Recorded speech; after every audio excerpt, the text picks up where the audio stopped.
Good evening, ladies and gentlemen, and welcome to the Township's Planning, Building and Environmental Committee meeting for April the 9th. Before we go into anything further, I would ask you all, in a sign of unity with other municipalities across this country who are grieving the loss of so many in a tragic accident that happened at Humboldt, if you would all stand and if we could have a minute of silence.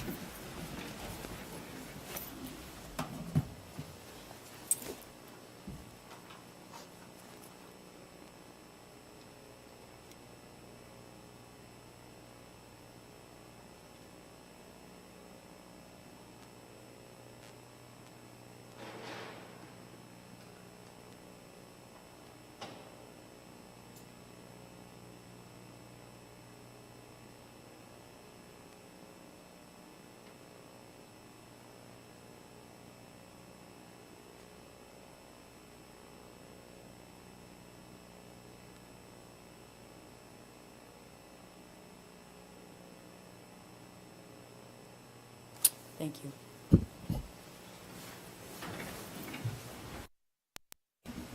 I want to acknowledge that on behalf of council and this committee, that we also extend on behalf of all the people of West Lincoln our most heartfelt sympathy and support to the parents, to the people who have lost friends, to the entire community of Humboldt, Saskatchewan.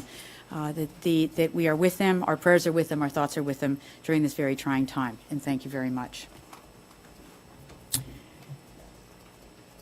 So on to the next topic. My name is Joanne Chichok. I'm the chair of the Planning Committee, and I will be chairing your meeting tonight. Before we move into the meeting itself, I want to remind all people that all cell phones, pagers, and PDAs are to be turned off. Additionally, for your information, we are audio and video recording this meeting, and it will be available from our website later this week. I look to members of committee about changes in order of items on the agenda. Councillor Ganand. Thank you, Madam Chair. I'd just like to point out that because of the length and the unknown length of the public meetings and the fact that there is first one single meeting and then three others under the Planning Act, I wonder whether other items on the agenda can be addressed by members of the public. And we know that there is an item there, and the group that wanted to have something to say tonight in conjunction about the trees going in to replace the ones that were lost during the wind turbine building. We weren't sure what time to tell them. We knew they didn't need to sit from 6:30 on. Right. Not knowing when that would be, we suggested that they come about 8 o'clock, but I'm hoping we can keep that fluid so Sure. that they are able to come. Thank you, Madam Councillor Ganand, and I would say that barring any objection by any members of council, that the opportunity to speak to items on the agenda will be extended to a second opportunity if by chance we get to it, prayerfully, before the people who had asked to speak arrive. Is that okay with all members of committee? Seeing no objections, we'll leave it to that. Thank you. Okay. Disclosure of pecuniary and or conflict of interest. Madam Chair, I have a conflict of interest. Councillor Bill? My conflict of interest is under staff reports. It's item P49-18. Director of Planning and Building, Brian Treble. It's report number PD 022R-18. It's a technical report. Revised Wade Road removal of holding residential R1B zoning and the OMB appeal.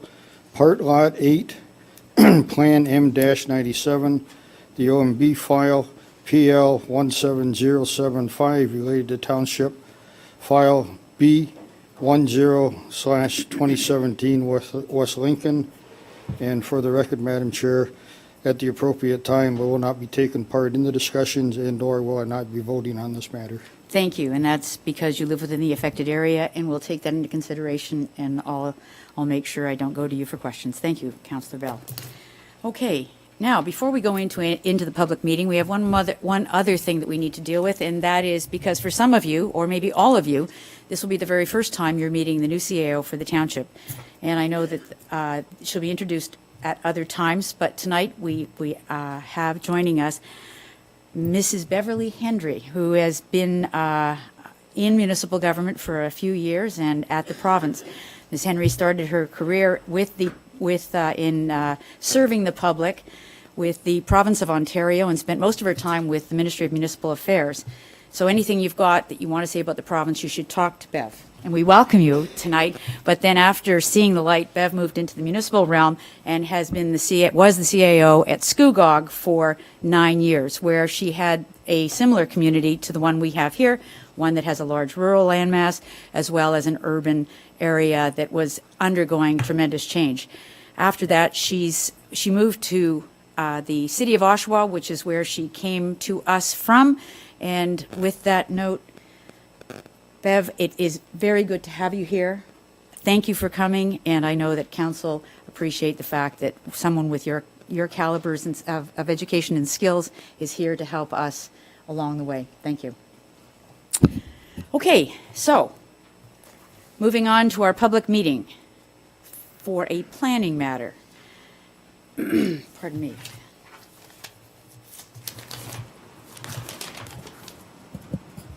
The purpose of this meeting is to give an opportunity for the public and committee to provide comments and ask questions regarding an appeal that has been made by Phelps Homes to the Ontario Municipal Board with respect to the Township of West Lincoln's comprehensive zoning bylaw, more specifically with respect to the change of zoning for the lands to permit construction of a single detached dwelling on property owned by Phelps Homes located north of Wade Road Walk Bridge abutting the 20 Mile Creek. Mr. Treble, would you please explain the history on this matter and give us the relevant facts pertaining to this public meeting? Thank you, Madam Chair. I'd be glad to. I'll start with some history for the benefit of everyone. The property that we're dealing with tonight on the north side of the 20 Mile Creek, fronting onto Wade Road, is part of a farm parcel that was purchased by the Phelps company from a farm family. And however one is to explain the boundaries of the property is, there'd be a creative discussion to have. But somehow, as part of that purchase from the farm family, land on the north side of the creek was included with the farm, which was 99.9% on the south side of the creek. Subsequent to that, Phelps Homes has been developing slowly the Brookside community. It is effectively filled out and built out now, but in 2011, there was a rezoning application that was to deal with some of the special provisions that were required for the Atwater community, as well as Brookside Phase 3. Some rezoning was considered on the frontage of the singles on Forest View Court, as well as the block of land that has become the Atwater community. And some of the floodplain had special provisions added to it in a bylaw that was passed by Council November 28th, 2011. That bylaw also was part of a public process that included the lands in question here tonight, which are on the north side of the creek.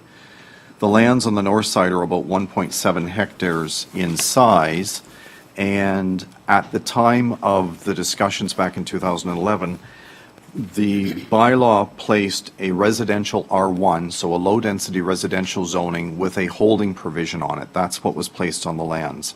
And that holding provision was put in place to require two things to happen. One, a consultation with the neighbors in the community, and two, confirmation from the Conservation Authority that there was in fact a building site that met all of the requirements of the Conservation Authority. Fast forward to 2017, and we were at the stage of considering approval of a new zoning bylaw. The new zoning bylaw was putting in place recommended zoning provisions from a variety of sources, and we had a variety of discussions and public consultations through Township Council. With respect to this particular property, the recommendations in the new zoning bylaw were that floodplain, or environmental, I should say, environmental provisions applied to the property. So an EP, Environmental Protection, and an EC, Environmental Conservation Authority, zoning was placed on the property. And the main reason for that was the fact that none of the required study work that had been identified as required by the Conservation Authority had indeed been completed. So the provision R1 with a holding provision wasn't appropriate because that study work had not been completed by the applicant. So two things happened at that point. When council passed the new zoning bylaw in June of 2017, Phelps Homes appealed the comprehensive zoning bylaw as it applies to this property on the north side of the creek. And they also applied for a removal of the holding provision from the previous bylaw. So there's sort of two applications that are technically before us, Madam Chair, but there's really only one that matters anymore, and that is the provisions of the new comprehensive zoning bylaw and whether or not the zoning should be EP and EC as proposed in the comprehensive bylaw, or whether it would be appropriate to consider some other form of zoning and then advise the OMB of such. However, it's appropriate, and hence we're doing the process that we're before tonight, to still give that consultation opportunity to the public so that the neighbors are aware of what is proposed and the neighbors are consulted as if it is the removal of the H that we committed ourselves to in 2011. So that's what's before us. The challenge or the uniqueness of this particular file is the fact that once council hears the public process, there is really no appeal mechanism to whatever decision council makes, because whatever decision you make will simply be a recommendation to the OMB, and it would be the OMB that ultimately decides whether or not whatever recommendation you put forward is appropriate for this property. So anybody that's involved in this discussion tonight, I would suggest for the benefit of the audience that anybody that's involved tonight and has concerns going forward, it may be that at a certain point in time it would be appropriate for their same concerns to be presented to the OMB, and staff are certainly available to assist in helping guide that communication to the OMB as required. There are certain file numbers and everything that would need to be on the correspondence for the board to recognize it. So it's a little different process than simply making an appeal submission and inviting the Ontario Municipal Board to get involved. Having said that, the final piece, Madam Chair, is the proposal, as I understand it, that's before us tonight is, and we will hear from Phelps Homes consultant, but the proposal is effectively to create one single-family building lot fronting onto Wade Road. There are discussions internal to the township around what will be required to upgrade Wade Road, as well as confirmation around the availability of sewer and water services for the property. In addition to the creation of that single-family dwelling building lot as proposed, there is also consideration of the possibility of providing the floodplain lands to the municipality. And that's a discussion that we'll have to deliberate on as part of any recommendation that goes to the board as well. So there's a proposal for a single-family building lot. Perhaps, Garrett, can we put up the one drawing? It's a little hard to see, Madam Chair, in the drawing that's on the screen, but there's the sort of green shaded area with the dashed line, sort of black dashed line. That is effectively where the building envelope is inside the proposed area that the Conservation Authority is saying is not subject to their regulations. The information provided to date would suggest that it's outside of any of the regulated features the Conservation Authority has, be it fish habitat, wetland habitat, or floodplain of the 20 Mile Creek area. And there's a series of different drawing or maps or lines, sorry, on the map, Madam Chair. There's a solid green line which is top of bank. That's towards the bottom of the screen. There is a line that is also in green, I believe, running parallel to that, which is the 30-meter top of bank setback line. And there is also a blue dashed line, which is the regulatory floodplain. That is part of the mapping requirements that the Conservation Authority needed to see in order to be able to advise whether or not there was actually a building envelope on site. And the area in green is outside all of those features, and therefore area that is not regulated by the Conservation Authority and hence available for discussion around the possibility of a building lot. Perhaps, Madam Chair, I'll leave it at that for now and I'm available to answer questions. And as I mentioned, I know there's an agent for Phelps Homes available as well. Thank you, Mr. Treble. And this item is also on our regular agenda as a technical report later on this evening. Okay, so is Mr. Hendricks or anyone from Phelps here wishing to speak to the item?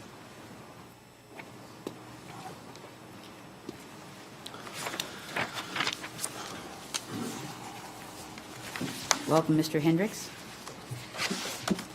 Thank you, Madam Chair, members of the committee, and appreciate the special moment earlier. That was thoughtful and nice to see. It was a tough moment or weekend, I think, for probably all Canadians. Anyway, with that, I think Mr. Treble has covered everything. The report's thorough, deals with all the technical issues. I think you have the technical information you need in front of you. I'm here to confirm that it's one house on one lot. The buildable area that you're seeing on that plan, obviously the intent is not to fill that in with a house, but that is certainly where a house could go. And certainly we're available for any questions that may come up. And I don't want to make too big an issue of this. Just one thing I will add to the presentation. When we initially had reviewed the zoning bylaws presented in say, the first draft presented to the public, it was still showing an R1 with a holding symbol on it, which was perfectly acceptable.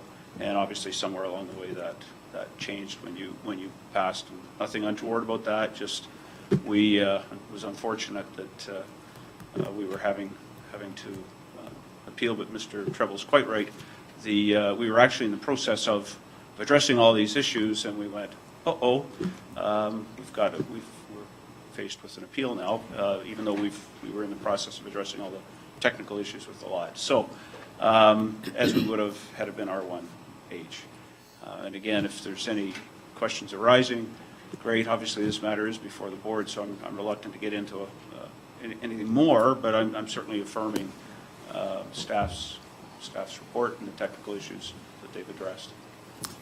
Thank you very much, Mr. Hendricks. Yes, and thank you to Phelps for their patience in agreeing with us to postpone any further activity with the board until this public meeting could be given proper notice and that people had a chance to speak to it.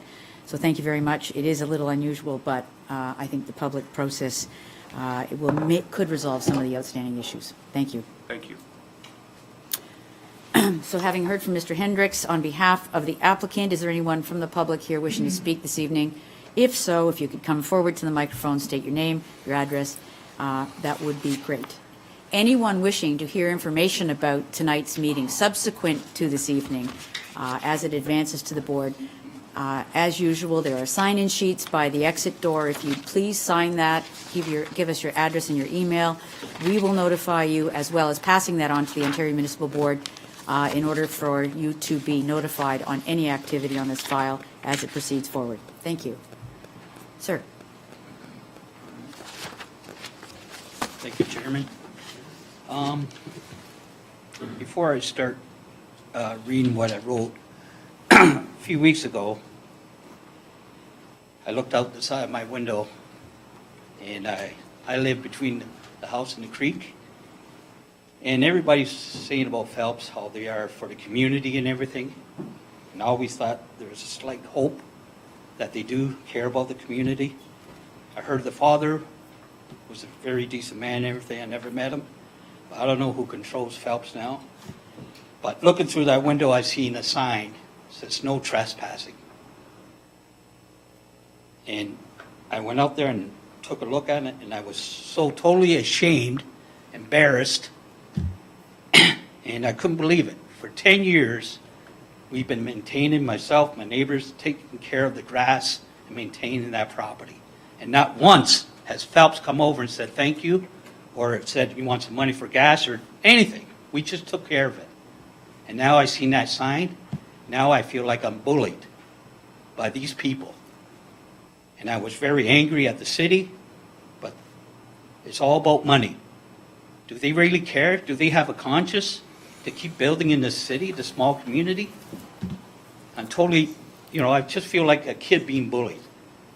I'm sorry, but No, your point is not taken. sorry. I'm totally ticked off, because for years, we've been told that this is floodplaining.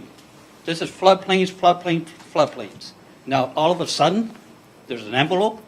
I hear it's a 4 by 8 feet of envelope, like a piece of plywood that they're allowing to build. Like, who in the heck would want to build there when there's a floodplain? These are pictures. I'm sure you got pictures. I got USB. I have pictures. Right. But anyways, okay, I'm going to say I need you to start with your name and address, and then. my name. Yeah, Oh, sorry. It's Vince Jim Renda, 125 Wave Road, Smithville. Thank you. Was a little town, but we'll see. Okay, to the esteemed leaders of our town. My family and I live at 125 Wave Road, the last house on the north side of the street before the walking bridge. We decided to move to Smithville 2008 as we were impressed by the town's rustic charm, impressive natural scenery, and a large amount of wildlife. We were assured at the time of the purchase and multiple times since then by the realtor, the town council, mayor, that there would be no development on the north bank of the creek as it is floodplain. Indeed, since we have moved to Smithville, we have witnessed the north bank of the creek flood multiple times. Building on the side of the creek poses immense flood risk to current and future homeowners. It will also result in the destruction of one of the last scenic areas within Smithville, as the foliage and fauna on the creek bank is paved over to make way for another housing development crammed into our small little town. Many children have used this side of the creek in the summer months as an unofficial park to catch frogs, fish, explore in the area. You know, they go skating on the river when it's frozen, and it's just natural beauty. Finally, this development will result in a blow to property values of the homeowners who bought in Smithville, and repeated assurances from the town that there will be no development on this side of the creek. We ask the town to please turn down this proposal, or please help out. Now I would like to ask a couple questions. Now, this proposal is for one dwelling. That's what I keep on hearing. Can we have that in writing? Also, Just to that point, I think if you look at the technical report and subsequent reports, it indicates our staff are saying it is for one house, so yeah, that's but what's I in the read a lot of report. things and, it doesn't come true. Well, that's a written Okay, confirmation, sir. all right. Also, when and I hope to God they don't, but when they push everything to the end of Wade Road, and are they going to make a hammerhead at the end of the road? Like, who is paying for all this construction to clear the road, to make a cul-de-sac or a turnaround for the fire trucks? And where's the snow going to go when they plow it? That's one of the questions. Like, hope to God we're not paying for Phelps so they can do whatever they want. Like, when they built on the other side, there was no questions asked. They built it, and they did whatever they want. And I can't understand this other point. On the other side of the bridge, that whole land was donated to the city. And I asked, why wasn't this part donated to the city? And some council, I won't mention name, they said that they dropped the ball on that. I don't understand that. Who am I? I'm just a paying, taxpayer. Okay. You've seen the pictures and everything else. That's why I'm wondering, at what cost to the residents? The NCA for 100 years saying it's a floodplain. Now there's an envelope. Like, are they credible? I don't get it. For years and years, they have said it's a floodplain. Apparently, the watering is way above, none of us have sump pumps, and then all of a sudden, we're going to have to get sump pumps when they just start destroying the land? I don't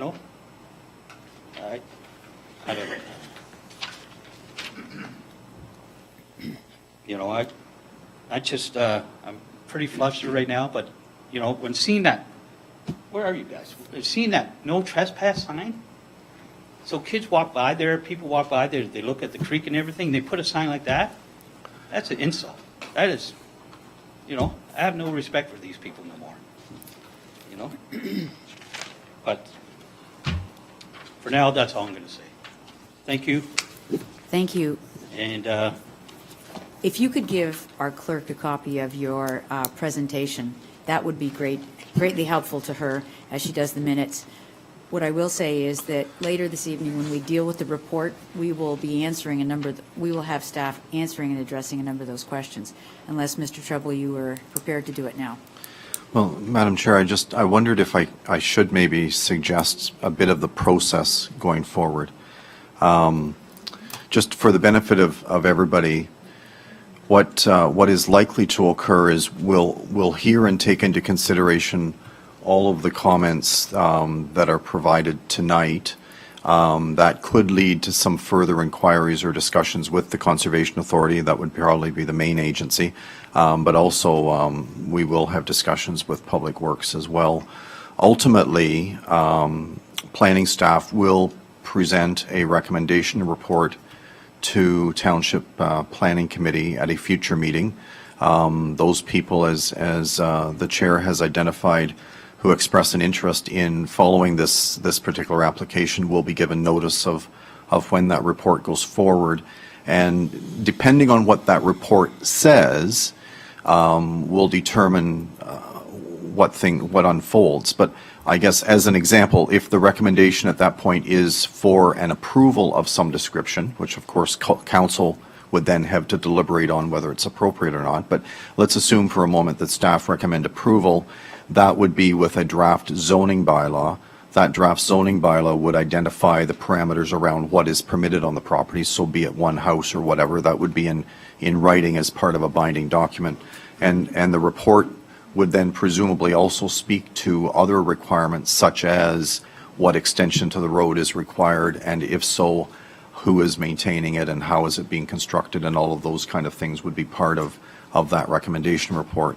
And then it would be up to council to deliberate and determine whether or not it's appropriate.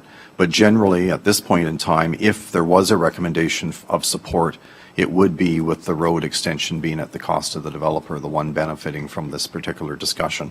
So that's kind of where that's at. Alternately, there could be a report recommending denial, which then presumably would leave things as the status quo and recommend to the OMB that the Environmental Protection and Environmental Conservation Authority zoning should stay in place, and that would be probably a battle at the OMB at that point.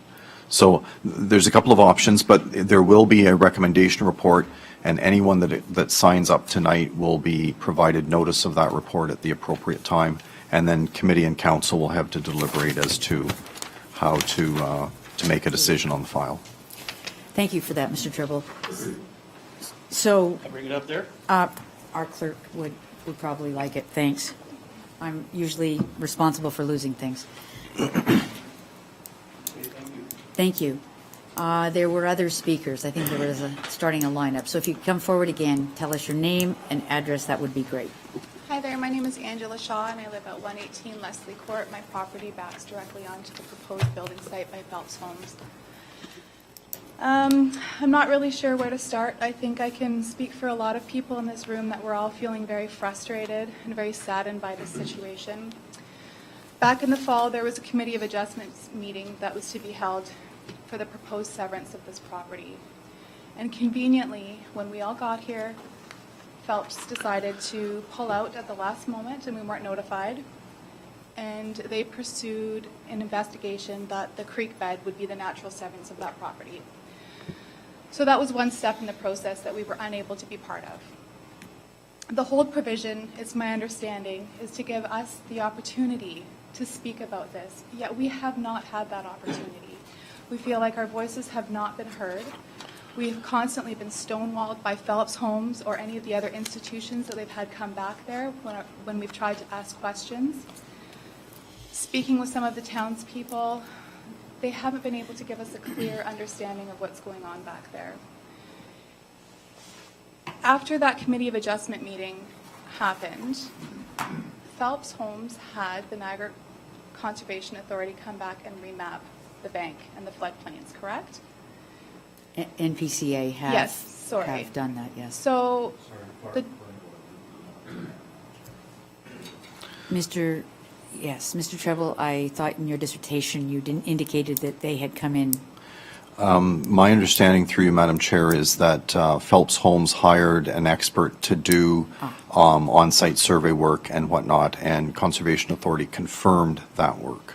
They didn't Okay. actually do the work. So they didn't do the work themselves. It was done by Phelps, and the MPCA accepted and confirmed that that was satisfactory. my concern with that, there would be bias with that, first of all.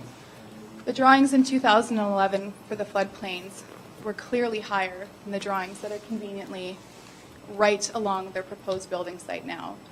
On February 21st of this year, I went and I took some pictures of some of the spring thaw that we had had, which was by far not the worst that has been seen back there. And it is clear by the pictures, which you can have, that it's far past the 30-meter setback.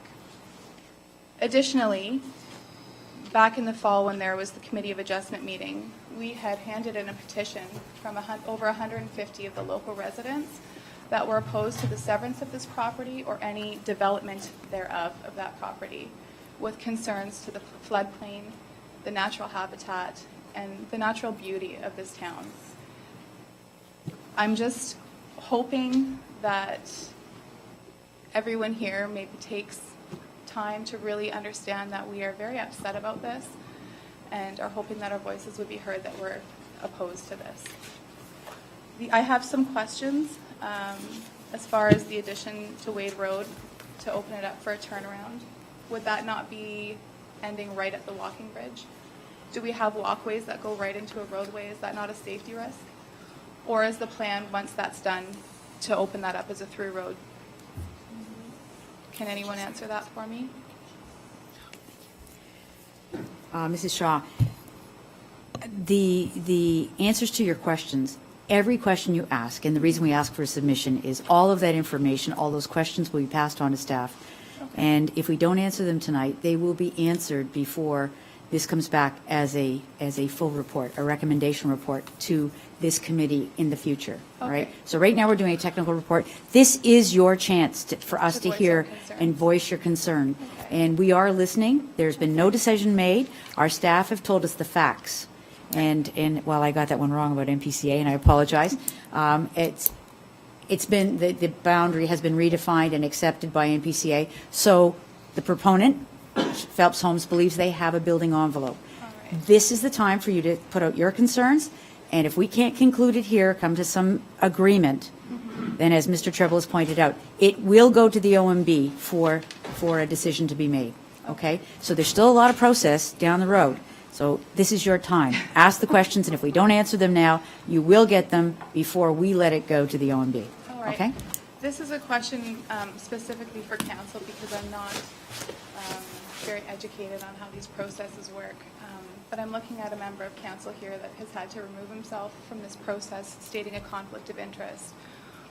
I'm just wondering how somebody who is for the people and by the people, how they're not allowed to have a voice when not only does this directly affect him, but he's also supposed to be speaking on our behalf. I'm going to stop you there because the Municipal Act is very clear. I'm asking. So just for I'm anyone not in the room. challenging, I'm just No, asking. anyone in the room who wants to do that, Councillor Bell is totally appropriate in removing himself from this discussion. He is within the shadow of people who are being told and involved with the change to their particular area. Mm-hmm. And if he has a pecuniary interest, in other words, if he feels or saw, or it's perceived that he feels or sees things that could impact his property, his family, or somehow detrimentally do something that impacts his property, he should, and he did, declare a conflict.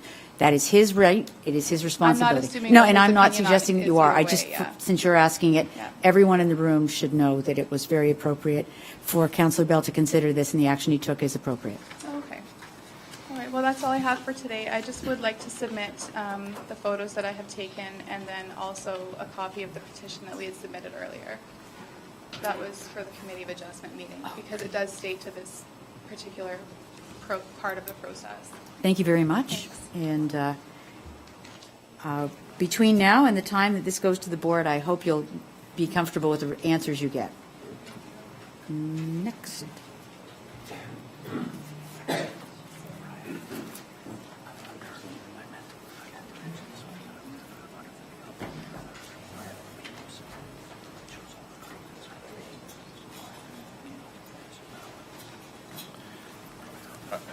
Thank you for the opportunity. My name is Steve Whitelaw. I live at 124 Leslie Court in Smithville.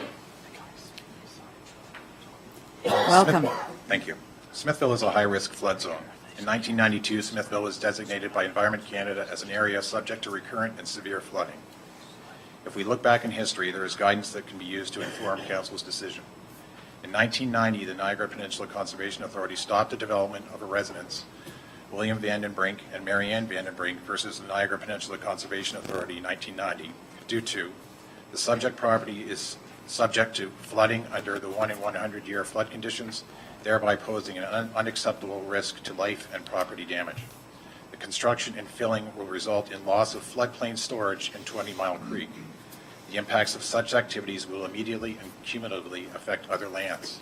I cannot imagine how any development on the subject lands would not result in a loss of floodplain storage. An appeal was denied. This case should serve as precedent. Each of these limitations apply to the current application. In 2006, the Niagara Peninsula Conservation Authority 20 Mile Creek Watershed Plan recommended strategies to restore 20 Mile Creek. In addition to implementing mitigation measures and monitoring the report, states, opportunities to expand natural heritage areas within the boundary of the town should also be given priority in this proportion of the watershed. A necessary step in expanding watershed areas is to maintain areas that already exist. This council has the benefit of learning from the past and the present. We have witnessed the effects of climate change and the more severe weather events. Last summer, while the world was watching Hurricane Harvey, the Windsor area was experiencing intense rainfall and flooding. LaSalle experienced 2 1 in 100 year events over 2 days, totaling 290 millimeters of precipitation. Windsor broke their rainfall records on both days. When, not if, this level of precipitation falls on West Lincoln, the 20 Mile Creek watershed will be relied upon to protect the town from flood damage. Be it Peterborough, Calgary, Dunnville, or regions of Quebec or New Brunswick, flooding is a national, provincial, and municipal issue. All levels of government recognize the issue of development in floodplains is a complex one, but all agree, do not make the problem worse by introducing new development in floodplains. The City of Toronto has realized the man-made solutions, so the only way we could prevent flooding on a house in the subject lands would to be put in a man-made solution. The City of Toronto has realized that man-made solutions to water management are not effective in managing flood risk. The City of Toronto is reversing the concrete channel at the bottom of the Don Valley, introducing a solution that creates a broad expanse of parkland that would be flooded in times of severe events. This is from the urban design in the time of climate change. The subject property is already in existence. It does not have to be created. The subject land has to be protected. Property insurers do not cover sewer backup damage, and surface water coverage is limited or not available for properties in close proximity to lakes, rivers, and streams. Residents in the Windsor area have learned they cannot rely on provincial disaster relief funding. As a result, some residents are taking action against the municipality to compensate for their losses. Cities such as Hamilton and Peterborough have had to introduce ex gratia funding programs for residents impacted by flooding. This is a non-productive use of taxpayer dollars, and these jurisdictions funding mitigation efforts significantly by investing in water management solutions. This council must not increase the risk of a compensatory burden on the taxpayers of West Lincoln by allowing new development in the subject land or any other floodplain. As a natural floodplain, the subject land is invaluable to the Township of West Lincoln and its water management strategy. As a natural floodplain, the subject land has no value from a development perspective. The application, therefore, must be rejected. The conversation should be changed to identify actions required to secure the subject's land's value to the Township of West Lincoln. Thank you. Thank you, Mr. Whitlow. If you've got that written down, our clerk always, I can email. you will. Just tell me which address and I'll go. Joanne Shimei. Thank Okay, thank you. Please come forward. Mrs. Sue Priestley, 114 Edward Court, Smithville, Ontario. I came tonight to let you know Phelps Home is not a good neighbor. I was bullied. I was harmed. 2 black eyes. They decided to dig on the windiest day of the year to clear the land on the other side of the creek down by Edward Court. They scarred the land by digging a swale that is not acceptable in today's world and got away with it. Habitats were ruined and other live things were killed. Department of Fisheries came at a moment's notice. She was disgusted by what she saw, and now she told us in words that I'm repeating that she was worried about what the farmers were going to be able to do now that they got away with what they did in trying to solve the water runoff. The creek does swell. I don't own any land in the creek. My neighbors do on both sides of me. But there was a year, I think 1992, where there was a flood, and my land was in the creek. Our sump hardly ever goes on, but it has been lately. We've owned the house since 1989. And I just want to let you know, I phoned the vice president of Phelps Homes, told him about the condition of our brand new cars covered in soot. I had video of the soot and rocks and whatever else flowing around our backyard and out onto the circle of our street. Kathy Wessler, a neighbor, wanted to know what was going on down at our end of the world because she could see it from the top of Edward Court. Our houses were filthy inside and out because it was summertime and the windows were all open. Irene Schrum came down to the offices here and put a stop work order against them. They couldn't decide for themselves to stop working on the windiest day. Tornadoes have stopped at that first original build of Phelps Homes. Nobody knows that.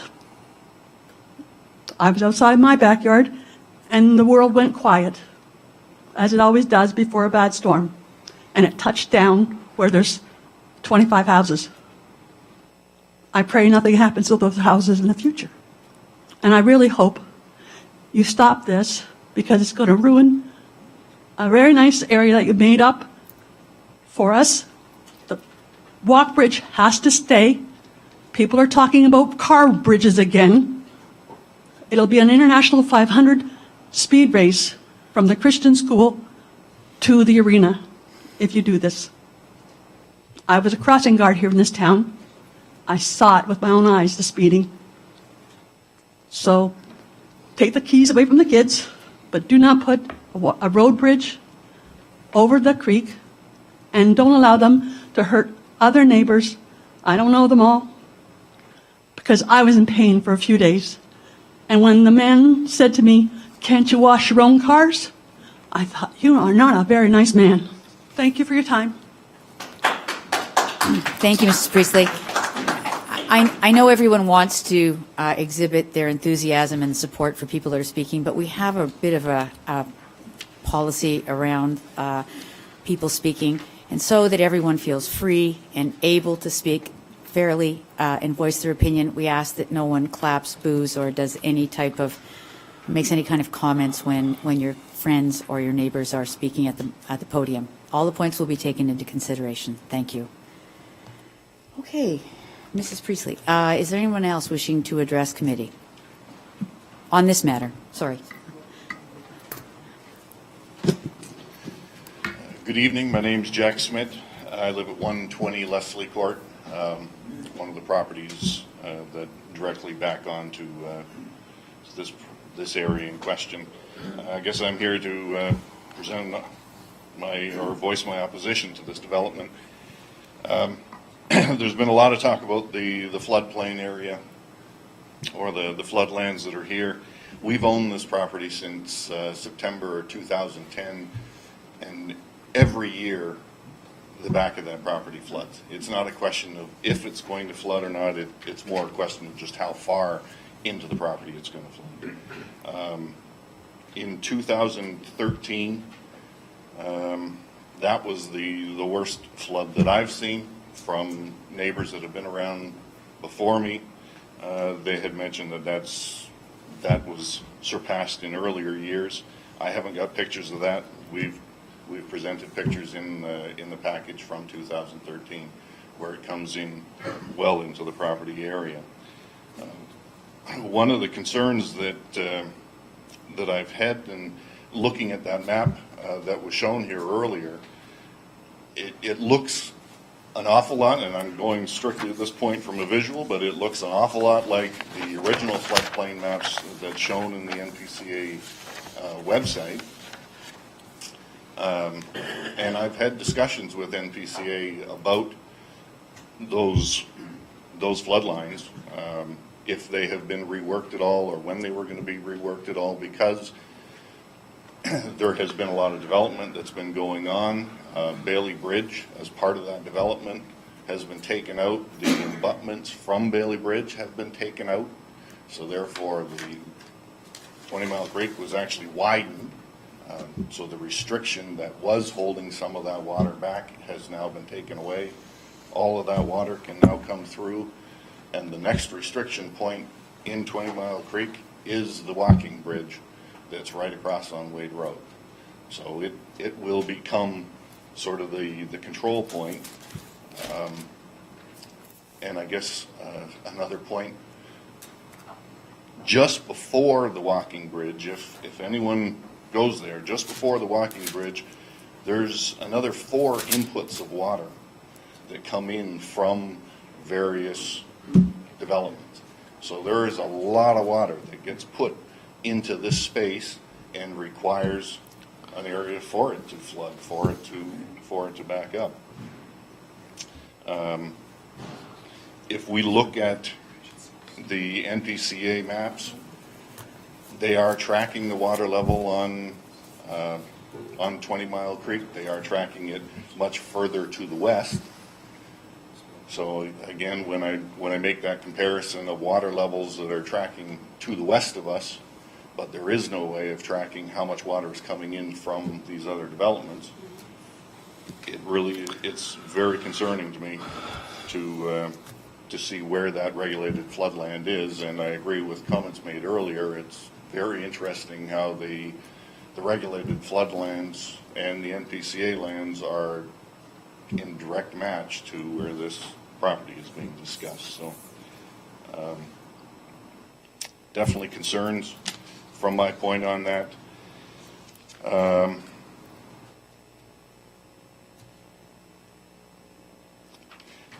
I guess one other point that I'd want to bring up,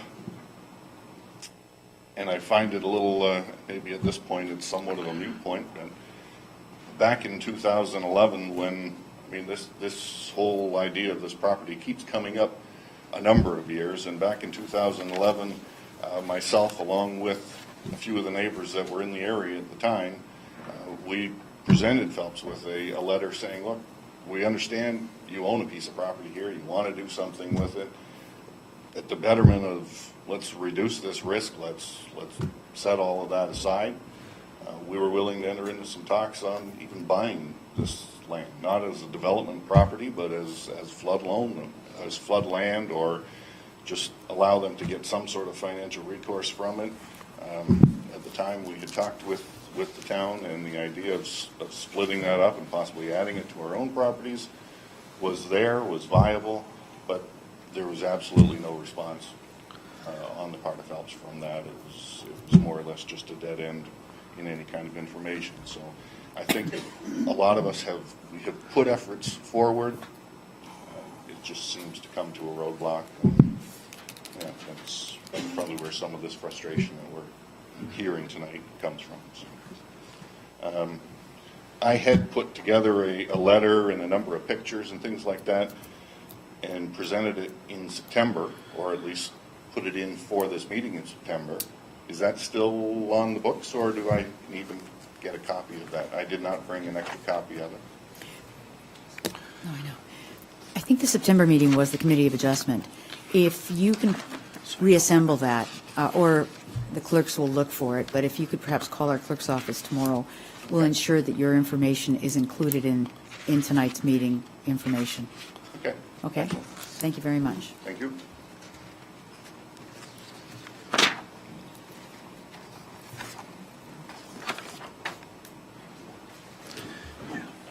Excuse me, this to be in your file, I think.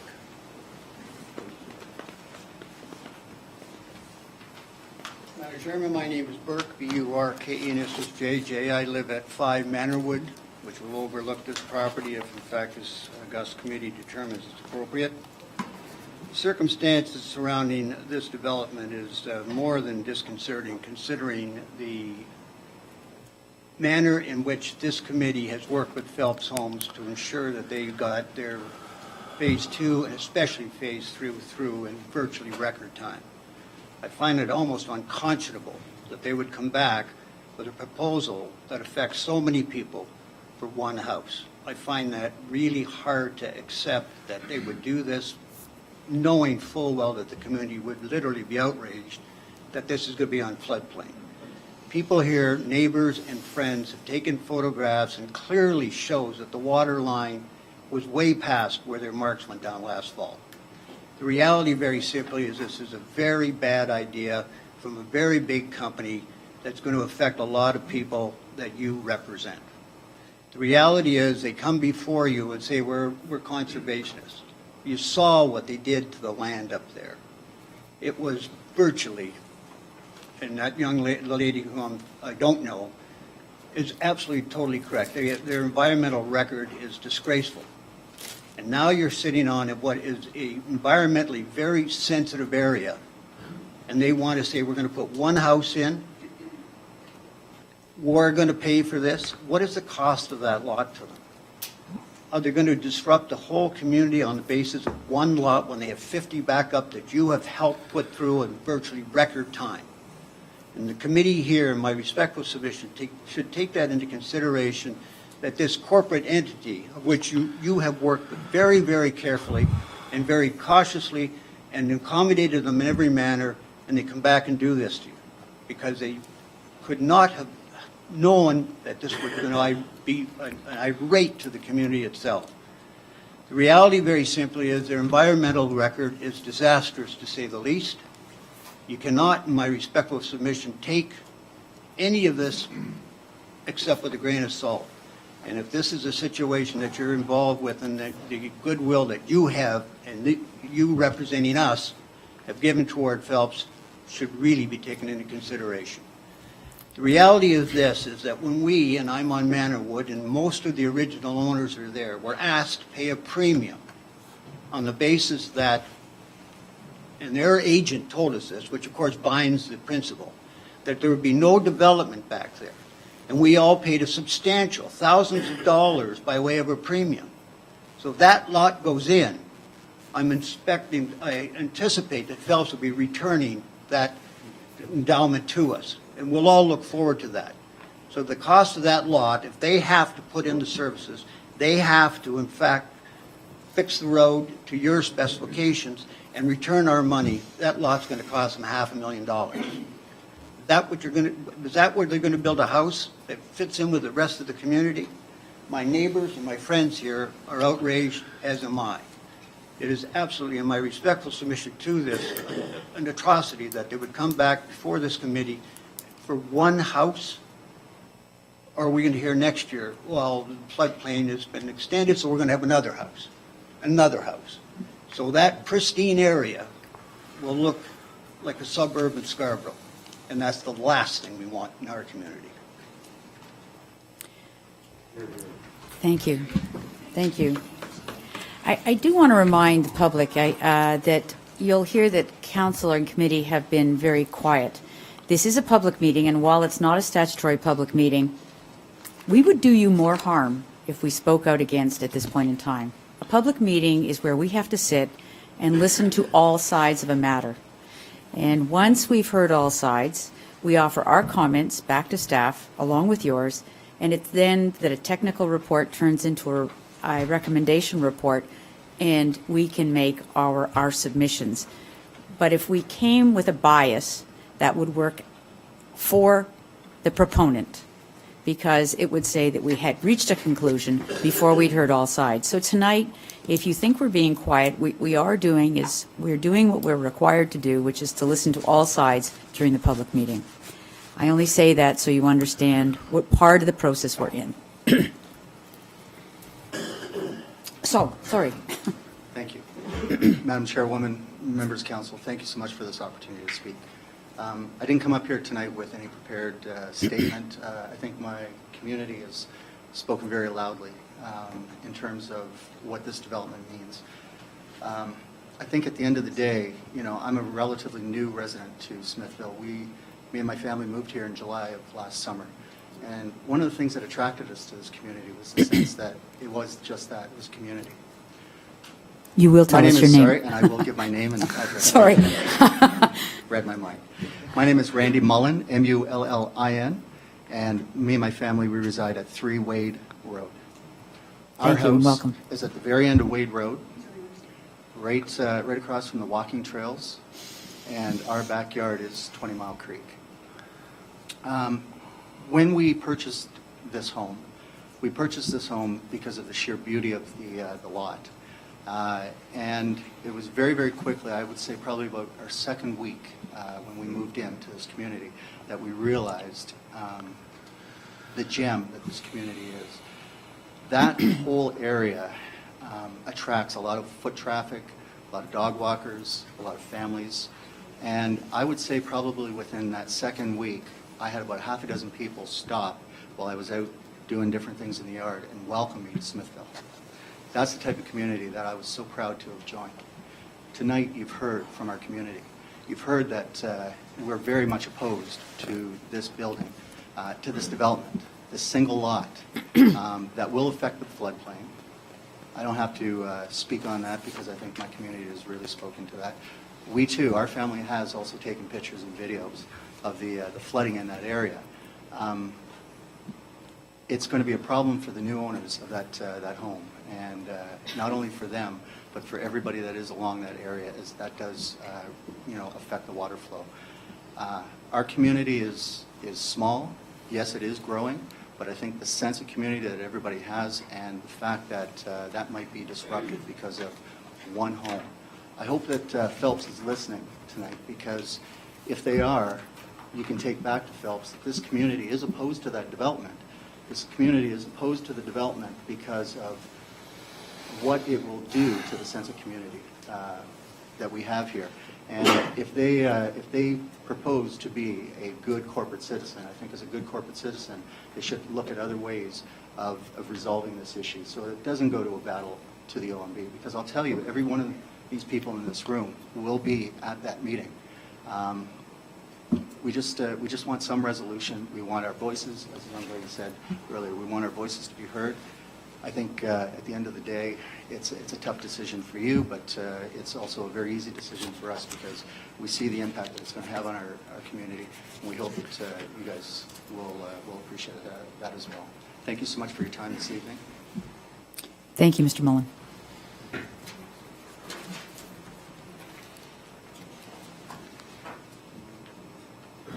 Yes, sir. Madam Chair, members of council, I just want to have a few points of clarification here. My name is Dave Willis. I live at 19 Wade Road. I was involved, in fact, I was a co-chair of the committee that we put the walk bridge over Wade Road due to the restriction that we could not access the other side of town. Now, that bridge was financed by a lot of pledges by the community on both sides of the creek. On Margaret side, on Wade side, on Wallace side. So it'd be a travesty to even contemplate taking that bridge out at this point. When I was involved with the planning of that bridge, we had several meetings, we being members of the committee as well as members of the township at that time, with the NCA, NPCA. Conservation Authority, thank you. And the planning of the footings for the bridge, especially on the north side, had to be moved back from the original proposal because of the 100-year floodplain. Now, there's a manhole that's on the north side of the creek. It's quite elevated. You can't really miss it. You'll trip in it. over it, and that's pretty much the level of the 100-year floodplain. Now I'm hearing tonight that suddenly has changed. I think nature has not changed at all, and she will get us back one way or the other. So I just wanted to bring those points up as clarification that the floodplain drawing has obviously been altered, and the fact that it is a community project. Thank you. Thank you, Mr. Willis.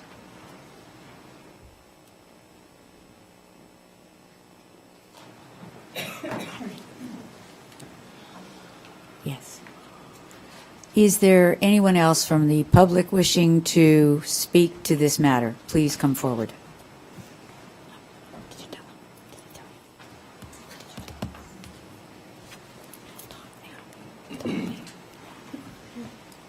Madam Chairman, Sir. Council, my name is George Sorbara, S-O-R-B-A-R-A.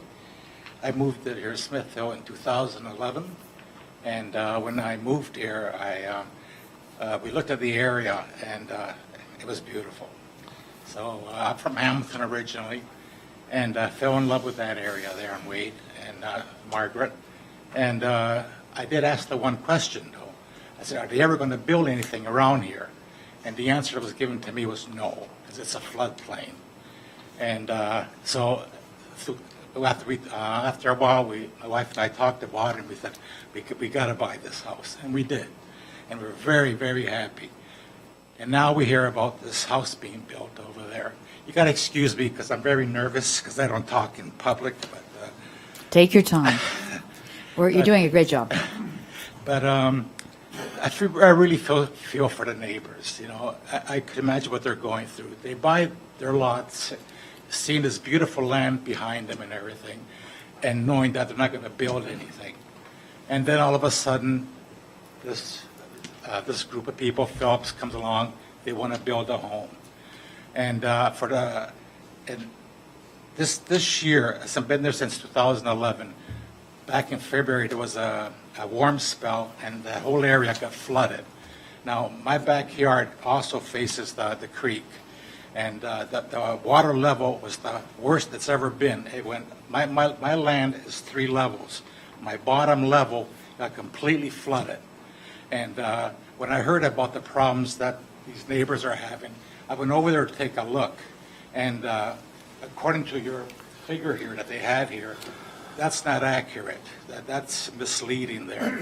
The water plane, the flooding was way, way more than what that says over there.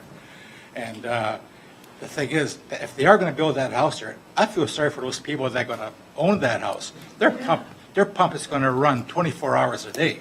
It's not going to end. And also, right at the end of at the start of the walkway going over the creek, there's children that play there all the time. Now you're going to have traffic going there all the time. Right now, there's no traffic there. Just the people that live, the one house that the one gentleman down there lives on. But traffic can be going back and forth there, and there's children of all ages, from 4 years old, 3 years old, right up to young kids, like teenagers. And they're all fishing in there. And God forbid there ever should be an accident there. Like I said, it's a beautiful community here. I hope you're all listening and be on our side. Phillips they have hundreds and hundreds of homes built. Why one more home? What's the difference? Can't you just let go of that home? How greedy can you be? Just leave it alone. Let the people enjoy the land there, what we have, and be a good corporate sponsor. Thank you very much. Thank you very much, Mr. Sorbera.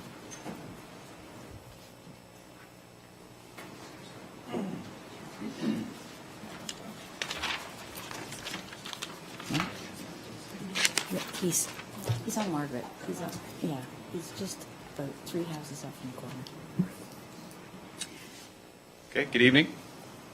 My name is Scott Antonitis, and I live at 23 Golden Acres Drive in Smithville, along with my wife and our 2 children. And I teach science at the Christian High School on Town Line Road. I think the school was mentioned earlier by a lady. Wade Street Walking Bridge and the surrounding wild space is a highlight for both my family and my students. So I often take students down Wade Street and we explore under the bridge. It's one of the only spaces that I can get to. That's a little bit wild. And my students have found dozens of unique species, a lot of which they've identified, and we've added signage. And our school was part of the movement that put the walking trail in there to allow the public to get closer to enjoy some of the creek. We've found crayfish and nesting mallards and geese, and of course common things like raccoons and bullfrogs, woodpeckers. And a lot of these species struggle to find habitat as the town expands and fills in every little space that's available. Wild spaces are not only important for wildlife, but also very important for our own education and our mental health. Engineered parks are helpful, and there are a few good ones in Smithville. But there is something about beyond the sidewalks and the lawns that makes kids come alive. And I see this even in high school students. I would implore council to leave the walking bridge in place and allow some space to remain untouched. I know it's not very clear exactly what's in the proposal in the future, but I just wanted to have that said tonight. Just to allow some spaces that are untouched and some open space for wildlife to survive, for kids to explore. And that's about all I wanted to say. Thank you. Thank you very much.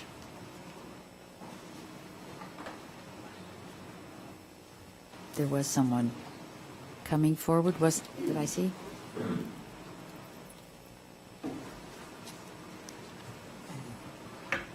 My name is Lisa Jansen. You'll all know my face for other reasons. Tonight's the first time I've heard about this particular topic, as I no longer reside within the borders of the town. I live outside of town in the country now. But I grew up in Smithville. I grew up at 8 Terra Place.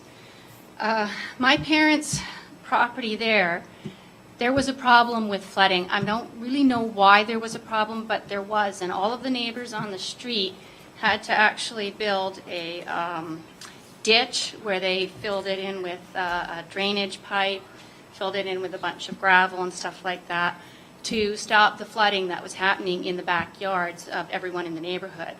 As homes were sold to new people, they would come in, they would remove that stone, they would build up their properties with grass, and then the water would start to flood into the other neighbors' homes that had not done the changes that they had. So I just want to remind council that water is a very powerful thing, and that we need to be cautious in developing properties around water and how it's going to really affect the other homes when you make those kinds of changes.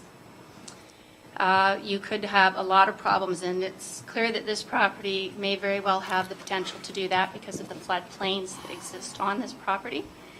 I'd like to call your attention to the fact that down in Haldeman this spring, they had such a severe flooding that streets in the town were flooded, and a woman lost her child because of that, being washed out of the car. So we need to be careful about how we develop on lands that have so much floodplain. Thank you. Thank you, Mrs. Jansen. Anyone else? Oh, sorry. I'm Valerie Izzy from 198 Margaret Street. We are on the house that backs onto the creek by the crossing bridge, or the walk bridge. A couple of things after listening to everybody is that when we moved there, which was a little over 2 years ago, we moved there like everybody else because of the beauty of Smithville, small town, gorgeous. That property that we see when we're in our backyard is very beautiful. We were not aware that Phelps Homes owned the property. I happen to think that George, my neighbor that spoke recently about Phelps Homes maybe not building that one house, it didn't seem to make any sense why you would only want to build that one house, but maybe coming to an agreement and put some sort of a walk or a park or something that keeps the beauty of that space that Phelps Home owns. I would hate to have to see a house there. Floodplains, that water goes really high up. In terms of wildlife, I've seen the mink that comes across all summer long, groundhogs, fish, the kids, just everything. It is very beautiful, so it's something to take into consideration to maybe let's all work together instead of against each other. Thank you. Thank you very much.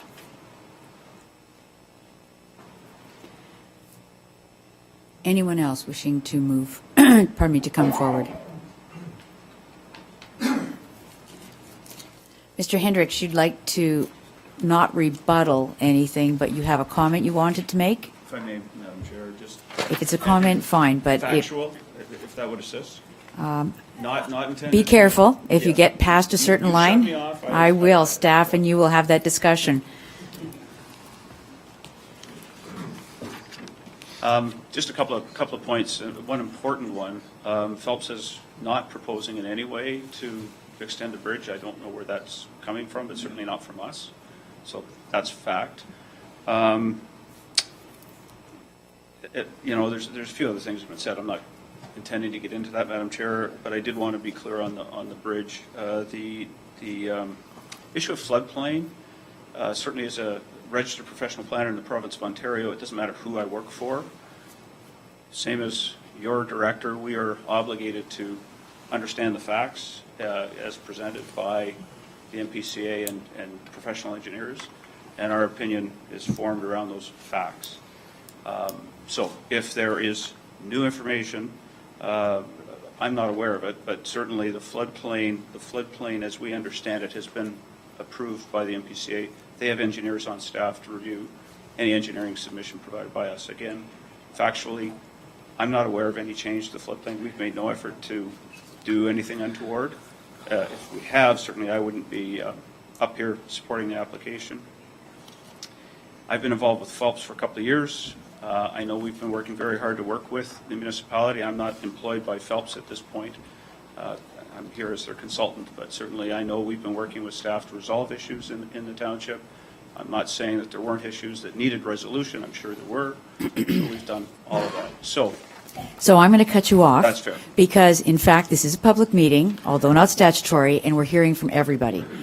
Subsequent to this, you know there's a technical report, and we will, at that point, the people on this committee will have their say. We will send all of those comments, yours, ours, and the public's, back to staff, and then it is your chance to resolve all of the issues that you've heard tonight.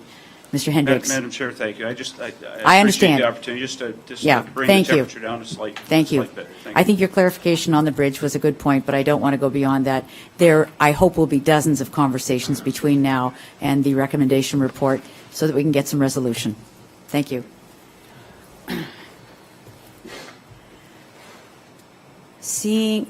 Looking for others to speak to this matter? Seeing none, I am now going to confine the questions to table. That would mean that only the committee, if they have any comments or questions they wish to make at this point in time, and reminding committee that when the technical report arrives on our desk, on the agenda later this evening, we have plenty of time to make our comments there as well. Is there anyone wishing to make comment, ask questions, or and I see Councillor Trombetta. Thank you, Madam Chair.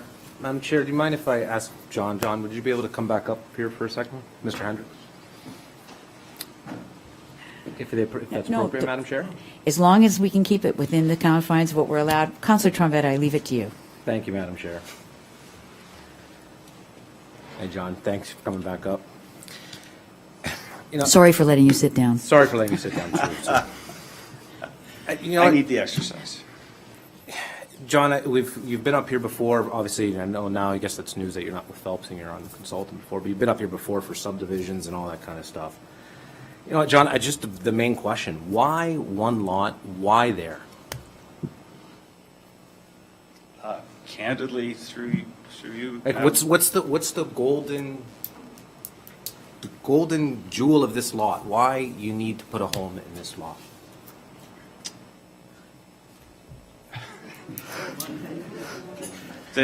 Candidly, we've understood the lot to exist. It's always been there as far as we were concerned. Oh, it's been here And- for a long time, but what's the golden jewel? Why there? What's the purpose? It's You a guys build- do it's- 100 lot it's a- subdivisions. What's the purpose, John? It's a buildable lot, we build homes. Give it a second, Councillor Trombetti was going to answer your Sorry, question. I'm okay. It's okay. I know you're eager to do this, and Man to man, John, like why that lot there, and what's the golden? Like I said, you guys build 100 So- lot subdivisions, and why just this lot? I'm trying to get my head wrapped around it to help me here. Through you, Madam Chair, thank you for the question, but I'm here as a registered professional planner, and the policy provisions in the Planning Act allow for this lot to be, in fact, encourage the intensification of land, and in this case, we're asking for one home, so it's certainly entirely in keeping with provincial policy. You're asking about a business case, you know the answer for the business case, you've already made those assumptions. From my perspective, my obligation is to, as a professional planner, to provide advice to our clients, and certainly you choose to accept our advice or not. Mr. Treble is here and he can provide you with his advice as a professional planner. That's the basis of our advice to you, and if he has a different opinion, he's certainly going to provide that. So there really is no. Well, Councillor, Madam Chair, I'm going to say that you've asked the question, and the consultant for the owners. I understand. I'm just, but I'm just. I think we're putting them in- I'm very curious, just like the other residents of our community, Madam Chair. So it's a one lot thing. It's not like it's a 80 lot subdivision here we're talking about. I'm just, that's what I'm trying to get my head wrapped around. As a councillor, for our constituents, why this lot, all of a sudden, this subdivision was done in the 80s, why today? So, John, I don't mean to put you on the spot, but well, that's fine. I'm going to be cross-examined on this likely, but, I guess not anymore. Well, you're still under the old rules. Actually, we could, yeah. You are in the OMB. So I'm reluctant to start getting into a debate, but I think it's very clear that when a lot is available for development, it's available for development. There's not a secret. This has not been, this has been a matter that we've, at Phelps, wanted to deal with some time ago, and we're dealing with it now, and here we are. There's really not much more to it. That's fine. That's fine, John. That's okay. We can't. I'm still having wrapped around my head. I might also add, Madam Chair, you've made the point, I think, when I was leaving the first time, that there are going to be many discussions, and certainly instructions come from council to staff, and staff relay those to us in any settlement discussion that may or may not occur. Thank you very much. I was just But going to this go is- there. I'm going to be careful about that because, in fact, Mr. Hendricks is hired. He was hired by the owners. understand, Madam And our Chair. questions, I think you're not alone in asking those questions. But this is my opportunity. But I think that the questions may need to be taken back to the owners of the land. Mr. Hendricks, I hate to do this, but Mr. Hendricks is doing his job, and So he's not the owner. So he's not the owner. Well, sorry, I'm a little bit confused because I just found out this evening, Madam Chair, that Mr. Hendricks is no longer affiliated with the Phelps development. So maybe someone here is from Phelps that can help He's me? not directly employed. I think that's what Well, Mr. Hendricks said. and that has changed just recently. So that's what's kind of A year ago? Yeah, it's been Well, over a year. pretty recent. Okay, so, Mr. Hendricks, is there anyone here from Phelps that might be able to answer the question, or Well, I think the question's been asked and answered I think it fairly. has.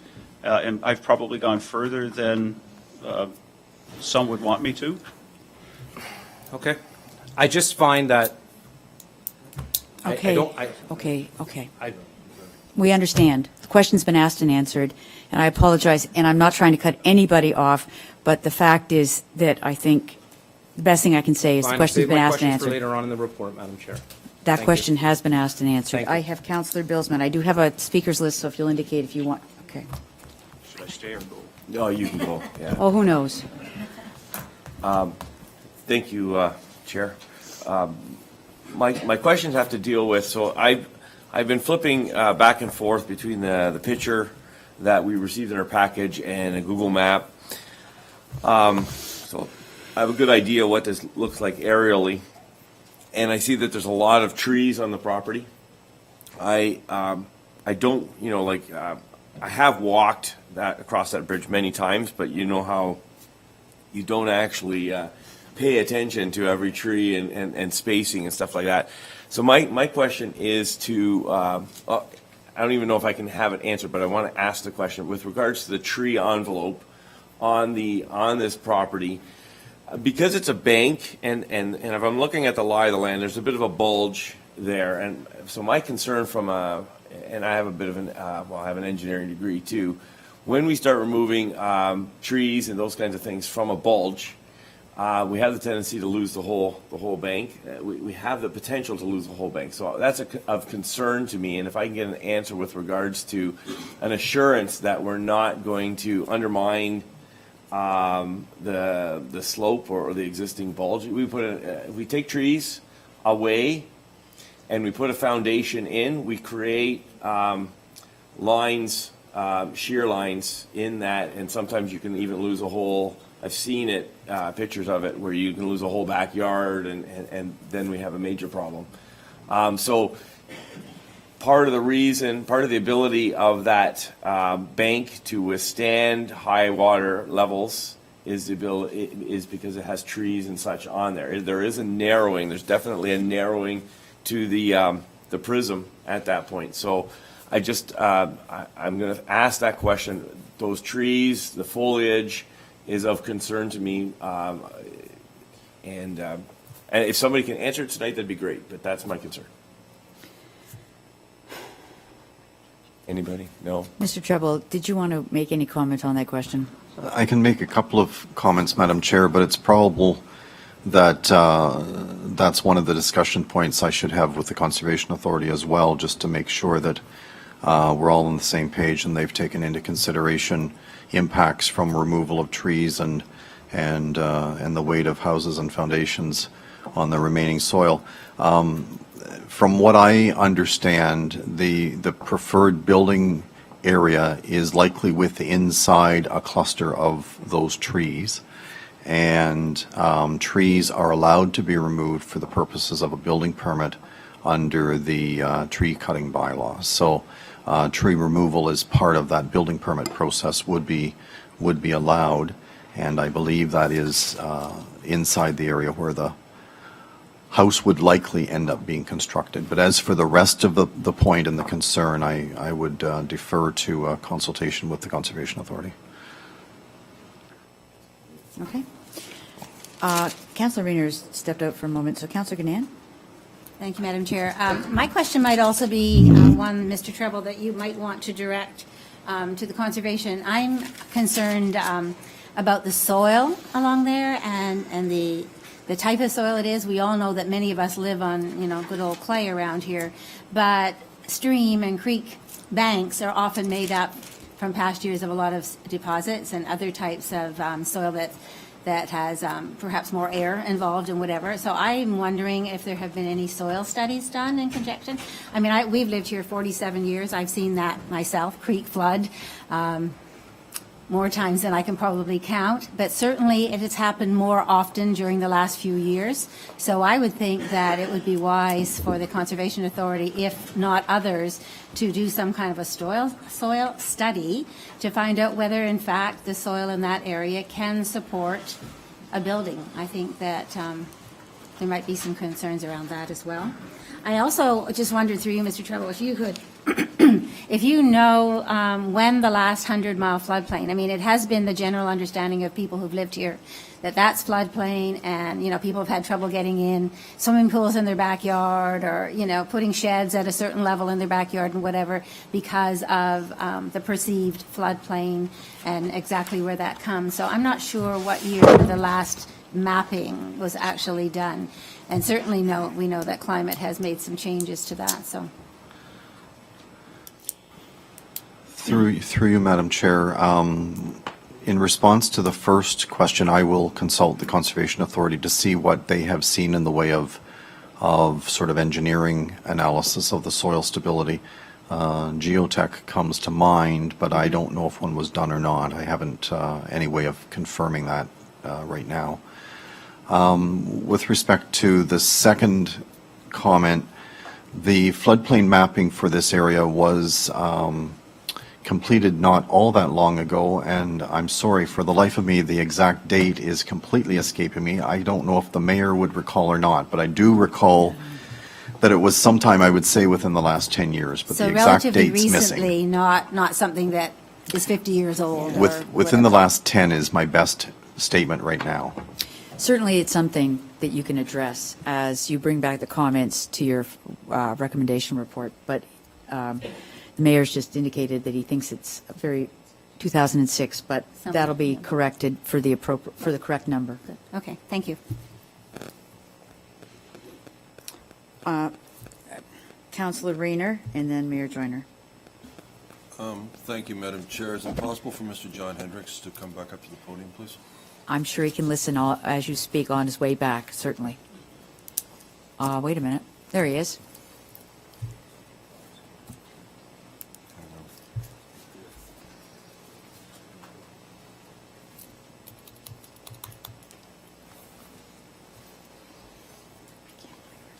Thank you, Mr. Hendricks. Through you, Madam Chair. A lot of people have come forward tonight expressing concerns, various things that they've said. Sorry, the mic is on, and I am Mike. All right.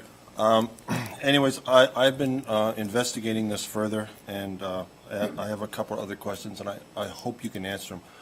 Was there not a gentleman working with Phelps in the past? Mr. Redding was his name. I believe he was one of the individuals, and he had made a comment, and I believe staff here at the township are aware of it, that it was his opinion at the time that based on the location of this property, the fact that it was a floodplain, and the fact that it was only one house, that would be in the better interests if they sold that property to the people who back onto that land. Is that not true? You're not sure? I can answer part one of the question. I do believe there was a Mr. Redding that was employed by Phelps. I know nothing of that conversation. All right, through you, Madam Chair, to Mr. Treble, Director of Planning. Could you update us a little further with regards to that discussion, if possible, Mr. Treble?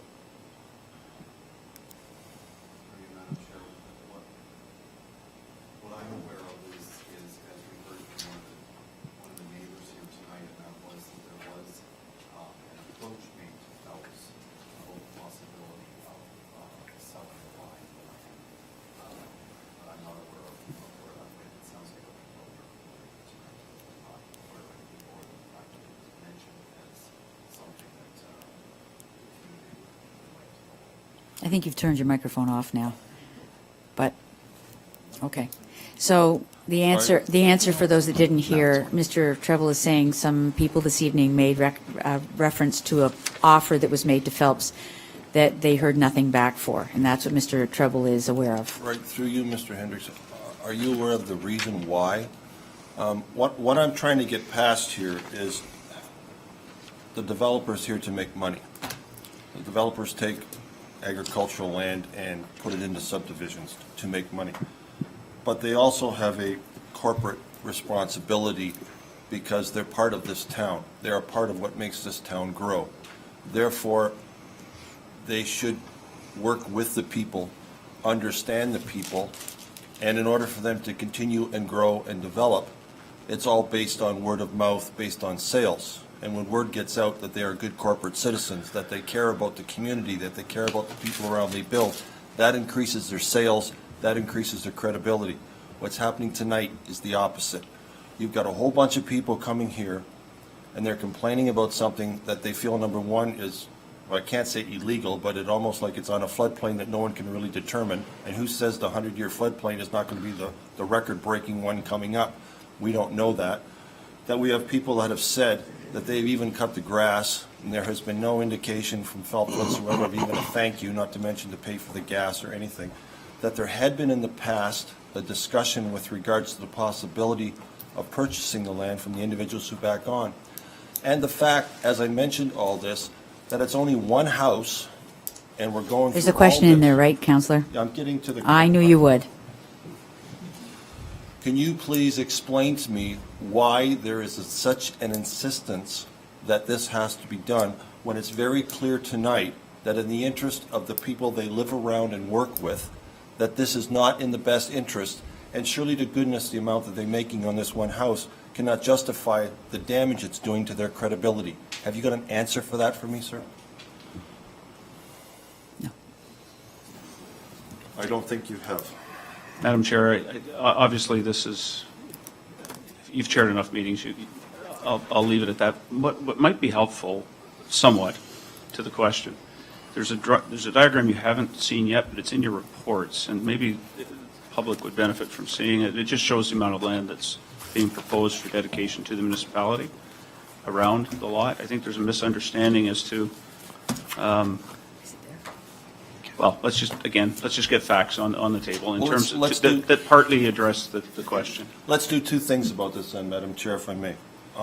Number one is Phelps is in to make money, and this is a building lot. Counselor, I think we need to deal with facts. Well, that's I what I'm think- trying to deal But with. this is not the place for chastising a developer. If you have concern about environmental land, if you have concern about the amount of environmental land, if you have concerns and you want to put those out there, this is the time. But we understand the issue, and we're not undermining it, but it's not the time to talk about what a developer is doing. Madam Chair, you allowed the public to explain the reasons why they came here, and they were upset. Yet a councillor who represents the people who elected them is not allowed to say the same thing. I'm that the expecting people you to from the pay public heed just to the said. rules of the OMB and the work of a public meeting. That is what I'm asking you to do. So if you have a Okay, I have question. one further question, and then I will stop. Can you please explain to me then, if they're trying to have a working relationship with public, why is there a no trespassing sign, which is really upsetting a lot of people? Why have we gone to that extent with the relationship with the public? Madam Chair, I'm not sure that the answer is going to please anyone, but it is a liability issue for Phelps that they make it clear that people aren't supposed to own private land. That seems. Madam Chair, if I may say, but it's okay for 5 years of them cutting the grass and looking after it, but that wasn't a liability, but that's fine. I just have trouble with being two-faced. Thank you. Thank you, Councillor. Mayor Joyner. Thank you, Madam Chair. I just wanted to quickly say, thank you, Mr. Hendricks. I just wanted to say quickly that I thank the Councillor Gannon for asking that question. I did look it up, and the report is the 20 Mile Creek Watershed Plan. I believe it was authored in 2006. So the floodplain, I guess the important answer here is that the floodplain has not, the line has not changed since 2006. And we did hear a couple people say that they thought that the floodplain line had been changed. Second of all, and we did hear Mr. Hendricks also say this, is that I don't want any residents going away thinking that the township has plans to remove the walking bridge. We absolutely do not have plans to remove the walking bridge. And the third thing is that I just want to wrap this up if we could, Madam Chair, and just say thank you to all the residents for coming forward tonight and letting us know. You've done yeoman's work in taking pictures and video over the years. Many of you have been here for a long period of time, and you've seen the flooding impacts in this area. And I just want to thank each and every one of you for coming out here tonight. Thank you, Madam Chair. Thank you for extending that courtesy, Mr. Mayor. That is appropriate. Is there any other comments?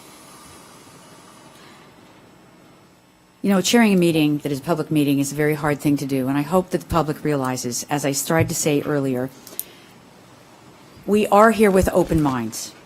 But the process from here until a recommendation report where this committee will again determine, that's when you need to watch us.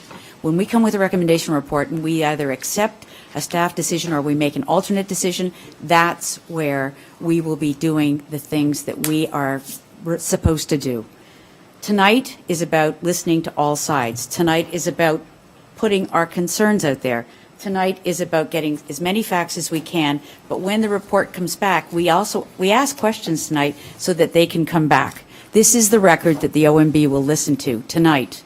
And this hearing, when it goes to the OMB, if it goes there, will go under the old rules, the OMB rules. So, just before we wrap up, there are concerns, many concerns. They've been heard tonight about a concern for balance, a concern for using the environmental lands, a concern for the safety of that new building that's going to be situated on that site, a concern about the egress to the property, and for the kids that are going to be walking across that bridge that still go to the schools within the township. Even though St. Martin's has moved, there's still children walking each day, every way, to and from across that bridge. I'm comforted that everyone has now heard, as the mayor said, and as this council has yet to even think about, that walking bridge is not going anywhere. We've passed our 2019 budget. There is no planning, there is no justification for moving that bridge. So if you didn't hear what the mayor said, we have no plan, no study, nothing that is going to move that walking bridge. We know there's turtles, crayfish, et cetera, down there, and we would turn this over to staff with all the comments made tonight after we receive the technical report, and it's after that that I look forward to a comprehensive reply from our staff, the region, and all the other consulting agencies. So, Mr. Treble. If I may, Madam Chair, I just want it to be on the record for the benefit of the public as well as council. Staff in our review going forward will have to listen to the concerns of the neighbors. Definitely. That is for priority number one. But at the same time, planning staff and professional planners have an obligation to what's called the broader public interest, and that's where policy and guidance from the province come into play. So we will be challenged by why no house here, if that should be a recommendation in an environment where the Conservation Authority is indicating, subject to confirmation, that there is limited restriction on the particular area, and there is in fact a building envelope and a policy set that this particular provincial government has put in place that encourages intensification and discourages the use of greenfield lands. So I just want all of that on the record so that it's clear this is an extensive review process, and the concerns of the neighbors about not wanting something in their backyard is only one piece of the puzzle. Thank you, Mr. Treble. Okay. So, any persons that wish to participate or observe the Ontario Municipal Board hearing must ensure that staff are made aware by clearly printing your name, address, and email, postal code, and telephone number on the attendance record located near the exit doors. Please place a check mark in the column marked Phelps Homes. These addresses and information will be provided to the OMB with a request that they be added to the notification list for Phelps appeal hearing should one go through to that. Additionally, the public are invited to stay in attendance to hear the Planning Committee's comments and/or recommendations on this matter, which will take place following the conclusion of all public meetings being held this meeting and the agenda items coming before them. However, only a technical report is being considered by the Planning Committee this evening, and a recommendation report will be forthcoming to a future planning and/or council meeting. All those signing the attendance sheet will be advised of the return to a recommendation report to this committee. Any person who is interested in observing council and/or committee discussions regarding this application should not solely rely on mailed notices and thus miss the opportunity to attend meetings. It is suggested that you watch the township's website for postings of agendas to review items that will be discussed at committee and/or council. The agendas for meetings are posted on the township's website at 4 p.m. on the Friday prior to the meeting. Additionally, meeting schedules are noted on the website for the public to view. If you wish to receive notices by email, it is suggested that you include your email address with your mailing address and your phone number on the attendance sign-in sheet. This public meeting with respect to the appeal made by Phelps Homes to the Ontario Municipal Board is concluded at 8:13. Thank you.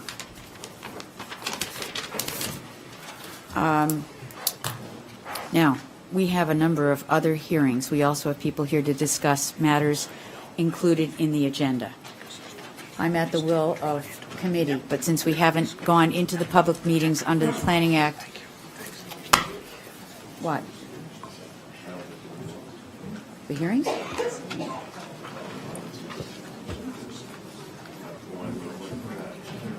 We've got two.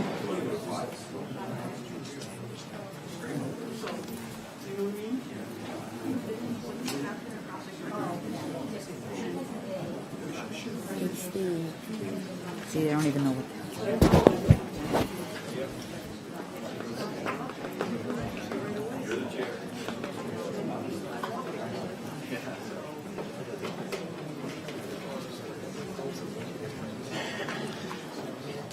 I just need a pillow.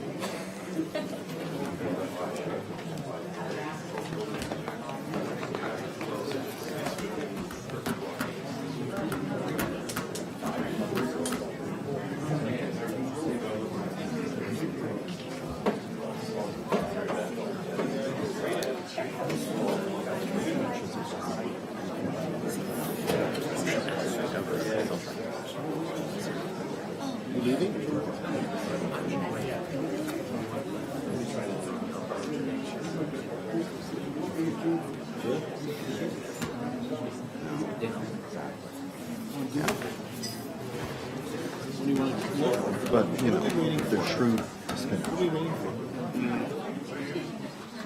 Okay, we are going to resume the meeting, and the discussion would be that we would move item 5 forward as we discussed earlier, and before we go into the public meetings under the Planning Act, this is the request to address items on the agenda. Is there anyone here that wishes to come forward to address any items on the agenda? Other than the fact that you may not be able to get there, if you'd like to come forward, this is the time for people in the audience wishing to address any items on the agenda. Oh,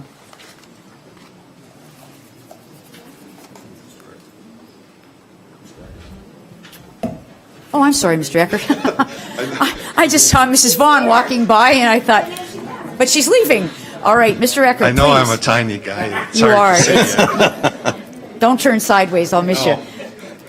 But for the record, Mr. Eckert, could you state your name and address, please? Steve Ecker, 7750 Concession 2, the former Township of Caister. I'm here to discuss item P53-18. Yes, sir. The review of the road widening policy. By talking to some councillors ahead of time, they were expecting this giant smile on my face because I had come to council and asked for $1,000 back that you took from me to pay your legal bill for land that we gave you for nothing. I objected to that. I came to council, I guess it was December. It got referred back. There were 4 votes that night in favor of returning that money, but then somehow things went awry and it got sent back to staff for a staff report.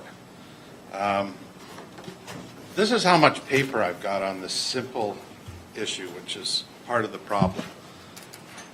There is a staff report that you're going to see tonight, and I assume you've all read it, that says, which I got at 4 o'clock on Friday. I'm sorry I don't have something written, but I just got back in town. I did read the report, and in there is the clause, the first time I've ever seen it, that all along we have been entitled to $3.30 per meter over 150 meters of frontage to help pay for additional surveying costs for that piece of land that we are giving to you for nothing. That's for surveying and then possible other costs like tree moving and so on. Never mentions legal fees. So based on, I calculated about roughly today about $1,300. So I should be thrilled to ask for $1,000 back. I'm going to get $1,300. Case closed, let's run away. I checked tonight when our pre-consultation meeting for this whole thing was. It was almost exactly 2 years ago. In 2 years, not a single person in this township has mentioned that we were entitled to that compensation based on this 2004 policy. What went wrong here? Has this never been paid out to anybody? I think council should be asking their staff, how many people have received that compensation? Or have you just been going on sending those legal bills to the constituents and nobody's questioned it? I was so insulted by that last $1,000 bill. It's not the money. It's the principle that where you asked your, and I totally agree with the policy of taking land from a landowner when you have that opportunity to grab it because he wants something, right? We wanted to move a boundary between two family properties. We don't get a new lot out of it to sell, nothing. We just moved the line between father-in-law and son-in-law. You know, big deal. Anyways, we end up having to give you this land. Then we get to pay all your bills. And not only did we pay your $1,000 in legal fees, we paid at least $2,500 more in surveying fees because of these additional 3 chunks of property. So now we have 6 instead of 3 that all get surveyed, and probably about another $1,000 in legal fees for the extra legal work related to that. So I'm thinking there's $3,500 extra for us to give you that land, plus the $1,000 we had to pay in your legal bill. So I'm thankful that I think I'm going to get $1,300, but that's not the point of this whole exercise. Now, your staff report tonight is going to tell you that under the provincial planning guidelines or laws or whatever you have the total right to take land from people when you have this opportunity and charge them everything. That doesn't mean that that's a good policy, because you can do it to your citizens, should you be doing it. You're also going to hear that, I guess, 10 out of 11 municipalities, and how many municipalities in Niagara? 12. Oh, okay. All of them do exactly what's been going on here, except for Niagara-on-the-Lake. And do you think there's people in Niagara-Lake could probably just throw some little extra money out when the town asks for it? They don't do it. In Niagara-on-the-Lake, they pay the legal bills and they pay the extra surveying costs of land that they're taking away from their taxpayers.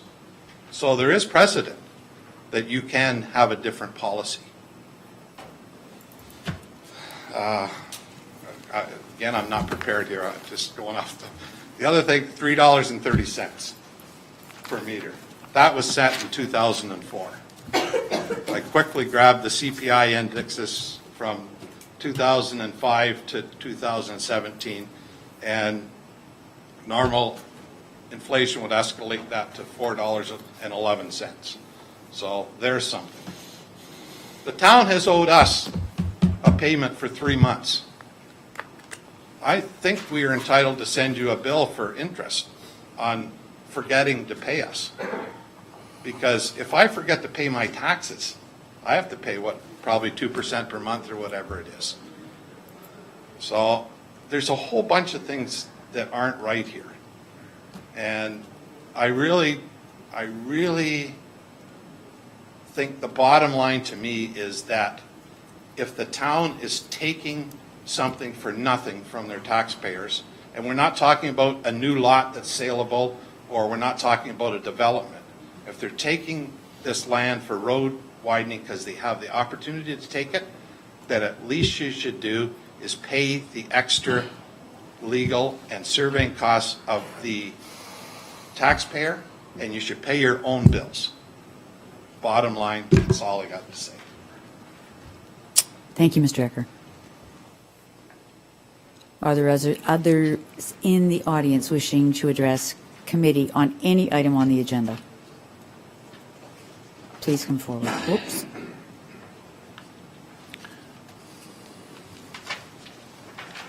I don't have a big speech this time. I'm Lisa Jansen. I'm just giving you a brief comment on item P51-18, the application by Shay Gar for the rezoning. I've given council a lot of research and speeches in the public meetings in the past, and I'm sure that I've more than proven that my concerns around the development of this type of development of this property by this particular applicant are very valid. I'm glad to see that the planning committee seems to agree with that and is recommending a denial of this application. And I just want to reiterate that this application has been fraught with misinformation, inaccurate information, and that Mr. Gar's demonstrated a lack of ability to properly maintain this property. as he lives a good distance away. And I thank the Planning Committee for recognizing the concerns of the residents in the area, and I hope that council takes it seriously and denies this application. Thank you. Thank you very much, Mrs. Jensen. Oh, I see there's a lineup. Good evening. Kathy Jones, 175 Dufferin Street / Avenue, whichever you want to pick right now. I had a conversation with our new CAO today. I have one question for Brian for sure. So with the addition, I'm hearing about the Mars rezoning of the back part by the train tracks. With the rezoning, how many units total now? Through me. Oh, sorry, through It's you, okay. Mrs. Chair. How many units? Go ahead, Mr. Treble. We can answer that question, although we're stretching it a little.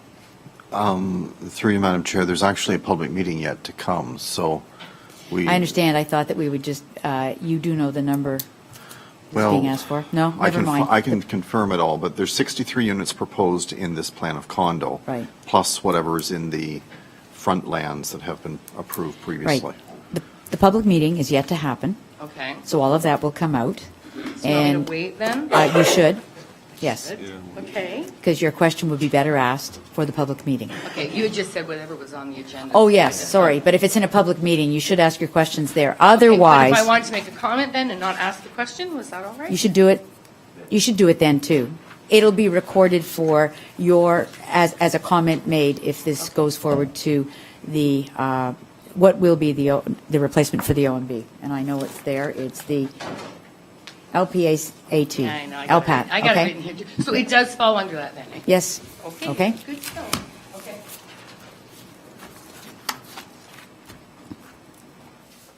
Now, anyone else wishing to address items on the agenda?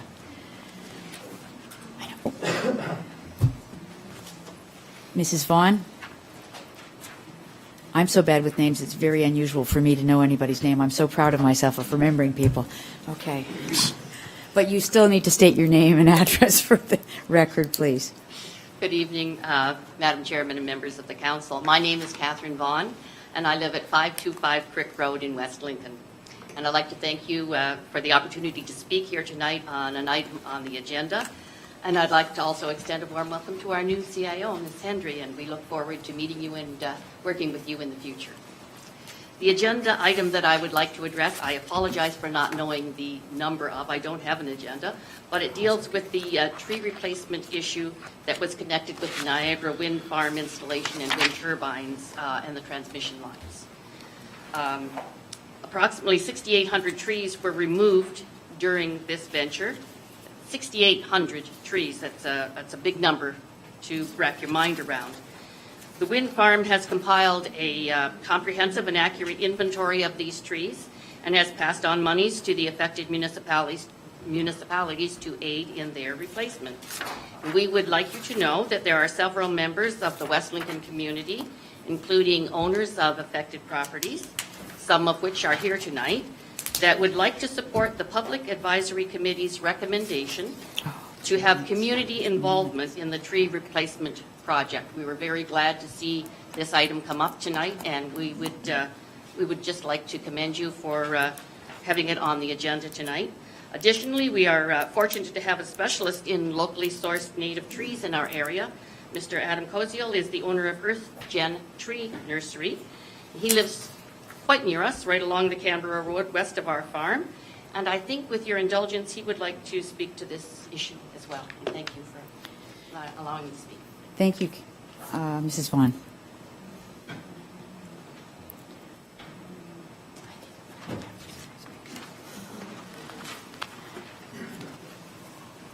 Oh, we have a tree. Thank you for having me here tonight. I'm Adam Kozial. I own the Earth Gen Tree Nursery. We're just down at the end of Port Davidson Road. You just take a right at the end there, and we're just on the other side of the river. Actually, even West Lincoln has some of our trees when you line up going to the arena. Yes. And we have sold some of our trees before. What we do is we produce a lot of native trees, and with our process, we get them to grow probably 3 to 5 times faster than most nurseries, and we have a very good survival rate. So the conservation authorities from here buy from us, and they've been doing it now for a good 12, 13 years. And even some of your members come by and pick up a tree here and there. I hope they pay for them. I brought a sample of a bur oak and the seeds I pick on our property. So what we'd like to do is have native trees from the area as well. And what we can do, if it's planted properly and protected, then they really do have a high survival rate. The Conservation Authority says they're getting about a 97% survival rate with our trees. So, and that's with the native ones. And we're happy to come and help you out in any way that we can, especially with all the trees that have been taken down, especially along Port Davidson Road and going down the mountain here. So anything else, I mean, we have a nice root system. We like to have, and if we plant them, in order for them to survive, they should be planted properly with nice tree guards so that we keep the rodents away. The rabbits really love the native trees, so they'll eat the oak bark and the maples as well. And to keep the mice away, we would like to wood chip it as well. And our prices are very, very reasonable. So, Thank you, Mr. Kozel. Thank you. And when the tree committee, if that's the way we go, is adopted, and I'm sure that they can get more information from you and others in the township. Sure. If anybody wants any literature, I brought some flyers as well. So, thank you. Okay. Thank you very much. Anyone else wishing to address any items on the agenda? Seeing none, that is the extent of the people wishing to address items on the agenda. I'm going to go back to the public meetings under the Planning Act. Thank you very much. And the first is a matter of a zoning bylaw amendment application submitted by Robert Smith under the incorporated name 1333673 Ontario. Ontario. The Planning Act requires under Section 34 sub 12 that before passing a zoning bylaw amendment, council must hold at least one public meeting for the purpose of informing the public in respect to the amendment.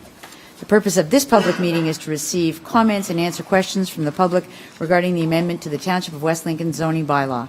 At this point, no decision has been made on the proposed amendment, and any comments received will be taken into account by council for their consideration. The Planning Act also requires, through Section 34 sub 13, that council advise the public that if a person or public body does not make an oral or written submission at a public meeting to the Township of West Lincoln before the bylaw is passed, the person or public body is not entitled to appeal a decision of committee and council for the Township of West Lincoln to the Local Planning Approval Tribunal, which is LPAT, or the replacer for the OMB. Madam Clerk, can you advise of the method and dates on which public notice was given? Proper notice was given by way of individual notice dated March 7th, 2018. So, for the record, this is the very first application that we're hearing, this committee is hearing, or this township is hearing, that falls under the LPAT approval methodology, which is a bit different than the traditional OMB process. Mr. Treble will be making a presentation on that at some time in the very near future, because the changes there are changes that will affect every application. So, purpose of the zoning bylaw. Mr. Treble, would you like to explain this a bit, please? Do you want me to explain sort of generally the change in the process? If you could, at a very or- high level, explain the LPAT changes, and then we move on to the specifics on this application. Certainly, Madam Chair. I think generally the changes to the process have more to do with the opportunity for cross-examination and appeals being heard in a oral format versus a written format when it gets to to the point of an OMB hearing, now the new term LPAT. The local process, I would say, has changed a little bit as well. Despite the fact that we have historically, I think, done a great job at the staff and council level with the holding of public hearings, I guess the thing I want to just stress is that it's even more important now to make sure that we are fair and open-minded in our hearing of submissions made, and that we are not in any way perceived as having our mind made up in advance of a public hearing being held before this audience. So I would stress, I think, that we're extra careful in having our listening ears on, and our mind is absorbing everything before we jump to conclusions. I think that's the biggest thing to say now. I've had discussions with Township Legal Counsel, and they are more than happy to come and make a presentation, but that will likely be at the May Planning Committee meeting. Thank you. With regard to this application, did you want to say anything? I'll have Garrett speak to that, if I may, Madam Chair. Through you, Madam Chair, an application for rezoning has been made by Robert Smith to rezone his property that is located on the north side of Regional Road 20 in the hamlet of Kimbo, known municipally as 7573 Regional Road 20. This application has been made as to fulfill a condition of consent for application B4 2018, which was conditionally approved by the Committee of Adjustment and which created a 1 hectare lot, which is partially within the hamlet of Kimbo. The property that was created, the severed property and the retained property, currently contain a legally established commercial operation known as B&J Machining, a single detached dwelling, and an accessory agricultural building. And maybe if the deputy clerk can throw that up on the screen. There's the survey sketch of the parcel that was created, as well as on the left there's a zoning figure of the existing zoning. The rezoning application proposes to realign the zone boundaries to match up with the new property lines. This will expand the existing rural residential zoning on what is seen as parcel 1 on the screen to cover the entirety of parcel 1 and removing some of the agricultural zoning. The rezoning also recognizes that there was a deficient side yard setback that was created through the severance for the agricultural building that's at the very top of the screen, the most northerly agricultural building. A setback of 5 meters, whereas 7.5 meters is required. The zoning is also recognizing that there will be some deficient lot frontage for the agricultural zoning, since the agricultural zoning doesn't actually touch Regional Road 20. And finally, the rezoning request to reduce the required minimum distance separation calculation to the neighboring livestock facilities from 250 meters to 170 meters to enable the Mr. Smith to build a new dwelling towards the rear of his newly created parcel. And the proposed MDS reduction will not further the impact of the neighboring farmer's ability to expand his livestock operation, since he's already limited by the existing boundary of the Kimbo's Hamlet area. So planning staff proposed that a recommendation report be prepared at a future planning, building and environment meeting once all the comments have been received, and the property owner is here, and I am unsure if he wants to do a presentation or not, but he is in the room. Thank you. Thank you very much. Mr. Borma. Is the applicant wishing to address committee? No, I have nothing to say. Okay, thank you. Is there anyone here from the public wishing to address the item? I'm going to ask one more time if there's anyone here from the public wishing to address the item regarding the rezoning of Robert Smith, 1333673 Ontario. Seeing none, then I would ask if members of committee have comments, questions, or concerns. Seeing none? I'm going to say what I have to say, according to the clerk. Please be advised that this is a technical report only, that it's being considered at Planning Committee this evening, and that a recommendation report will be forthcoming at a future Planning Committee and Council.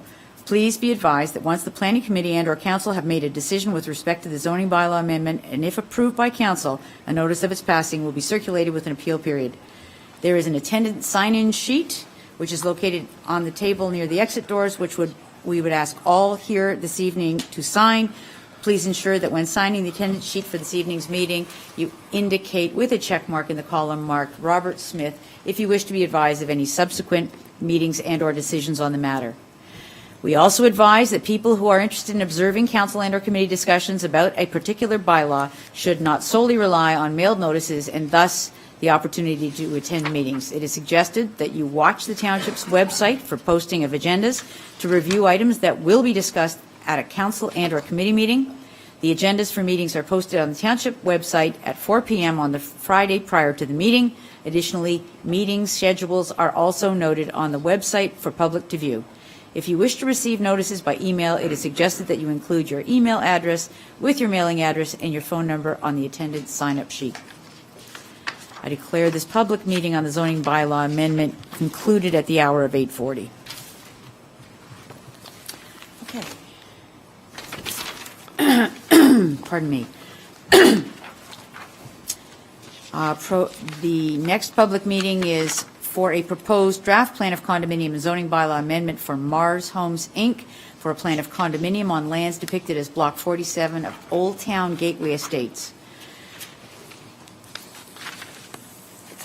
Okay, the Planning Act requires that under Section 51, Sub 20, that before approving a draft plan of condominium, and in Section 34.12, that before passing a zoning bylaw amendment, council must hold at least one public meeting for the purpose of informing the public in respect to the proposed draft plan of condominium and zoning bylaw amendments.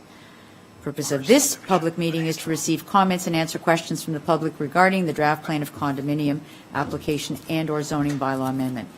At this point, no decision has been made on the proposed draft plan of condominium or zoning bylaw, and any comments received this evening will be taken into account by committee and council in their considerations. The Planning Act also requires in Section 51, Sub 53, and Section 34, Sub 13, that council advise the public that if a person or public body does not make an oral submission at a public meeting or make written submissions to the Township of West Lincoln before the bylaw is passed, the person or public body is not entitled to appeal the decision of council for the Township of West Lincoln to the local planning approval tribunal, known as LPAT. Madam Clerk, could you please provide the dates and method of which notice to the public was given? Yes. Proper notice was given to the public by way of individual notice dated March 2nd, 2018. Thank you. My notes say, Mr. Treble, that you would like to explain the purpose and reason for this draft plan and zoning bylaw amendment. Thank you, Madam Chair. I would love to do it, but I know Garrett will do it even better, so I'm going to pass this one to Garrett, too. What are my notes, I mean? Oh, thank you, Brian. Mr. Boardman, please.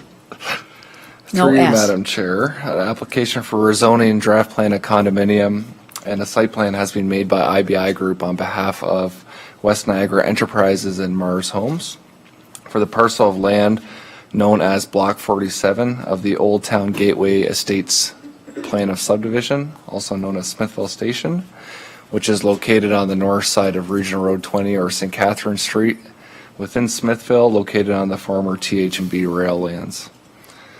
This block is at the very north end of the development. This block, once finalized, will be 2.78 hectares in size. And this block will be finalized once the plan of subdivision for the Old Town Gateway Estates Smithville Station is finalized. This block will have a frontage along a public street which will be created through that plan of subdivision.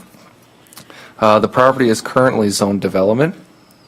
Prior to the passing of the township's new comprehensive zoning bylaw last summer in June, the property was zoned residential medium density RM3 with a holding symbol. This zoning was put in place in 2007, but since no applications were received, the rezoning was reverted back to development last year.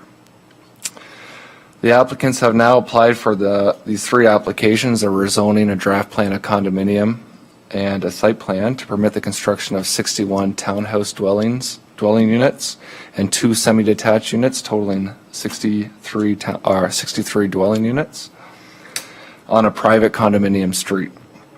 Maybe if the deputy clerk can throw that on the screen for visualization. So that is what the proposed layout is in the draft site plan. The draft site plan has been initially reviewed, and there are still a few comments that are outstanding. Planning staff have done a preliminary review of the plan and are working on drafting conditions for the condominium. Comments have been received by several agencies, including the NPCA and the Canadian Pacific Railway. And the region has yet to provide comments on the condominium's application and the site plan application, yet they have no objection in principle to this application or any objections to the zoning application. Planning staff recommend that a recommendation report once again be brought forward at a future planning, building and environment meeting once all comments have been received. And the applicant's agent is in attendance this evening and has a brief presentation for you. Thank you. Thank you, Mr. Borma. Okay, the applicant or agent is here wishing to make a presentation, so welcome.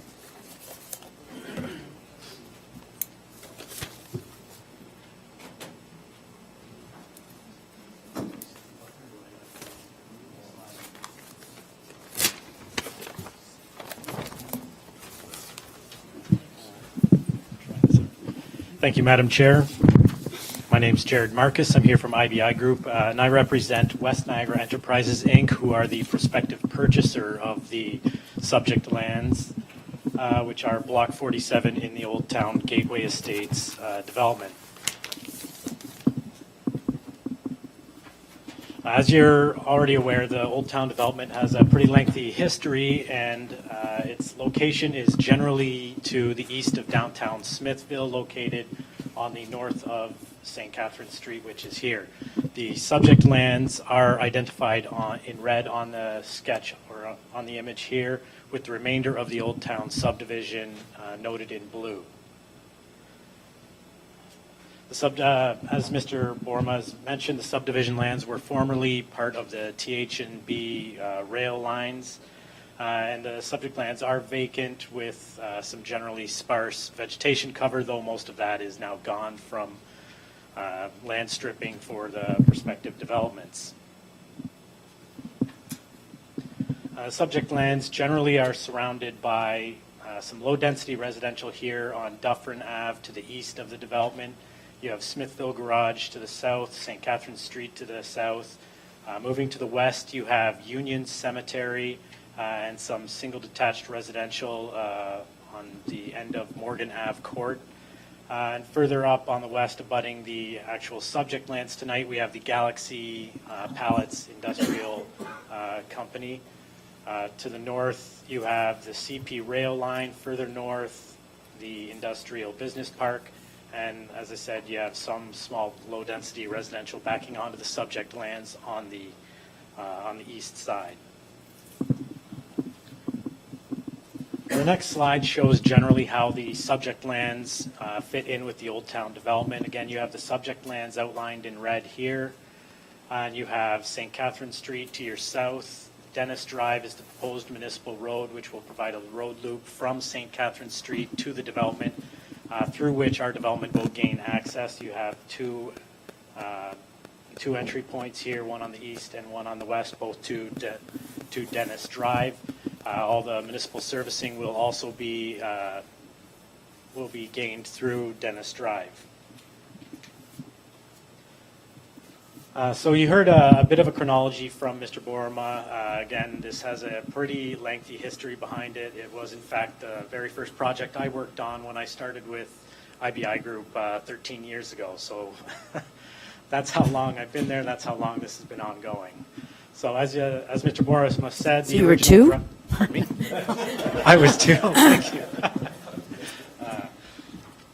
The original draft plan approval was 2006, and the original zoning for this, that included the subject lands, was 2007, which was Development D, a placeholder zone.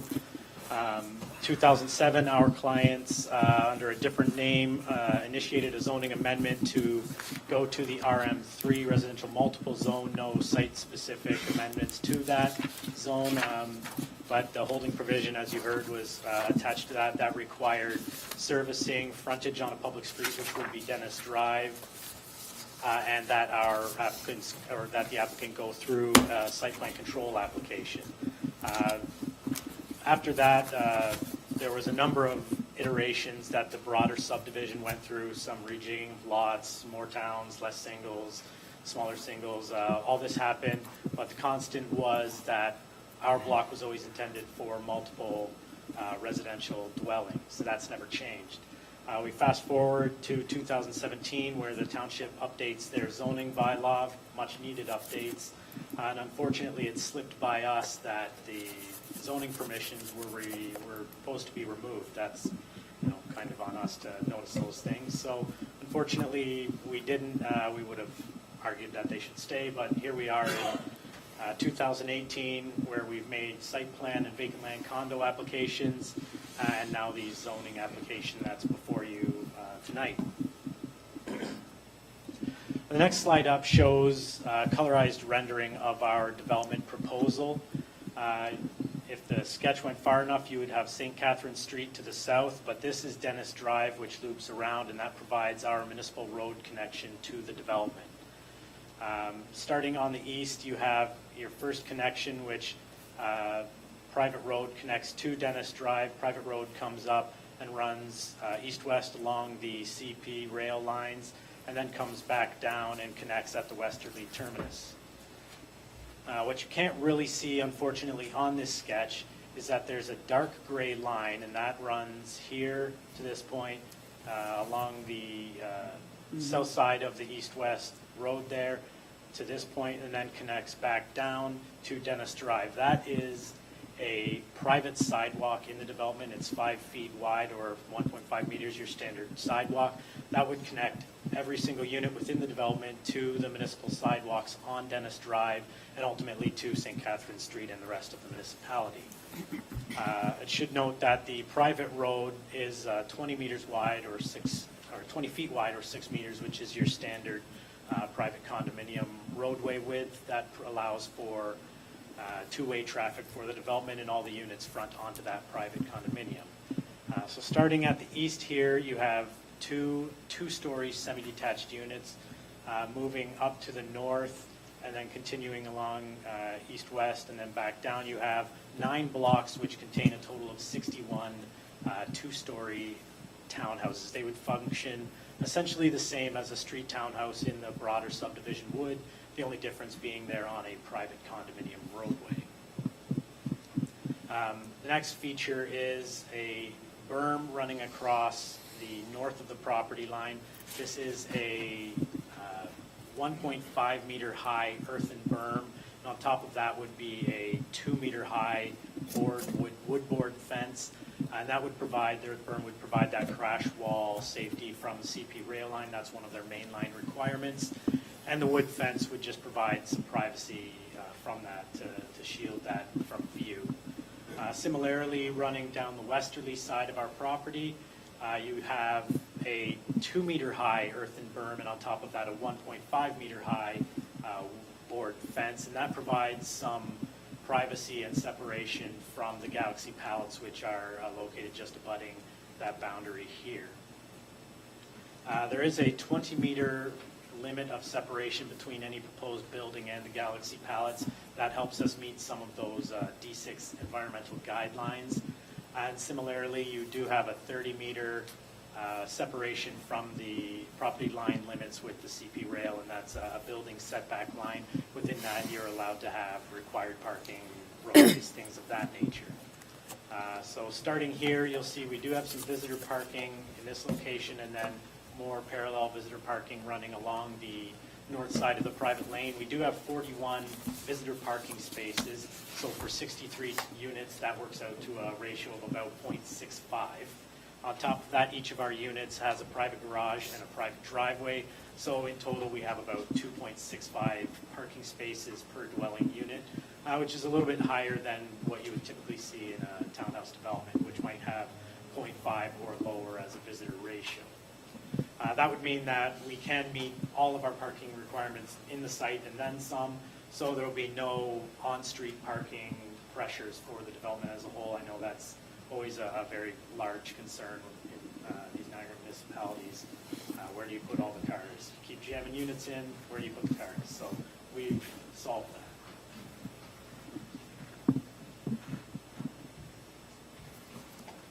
The next slide up shows our vacant land condominium. So vacant land condominium functions, it's kind of a crossover between a freehold subdivision and a standard condominium. So vacant land condominium, you're establishing units. In this case, the units are the lots. So the house and the landscape, front yard, backyard, side yard, those all are encompassed within the individual lots. So the dark black line is, of course, the sublimits of the subject land. And then inside you have all these blue lines, and those represent the individual lots or units that we'll be creating.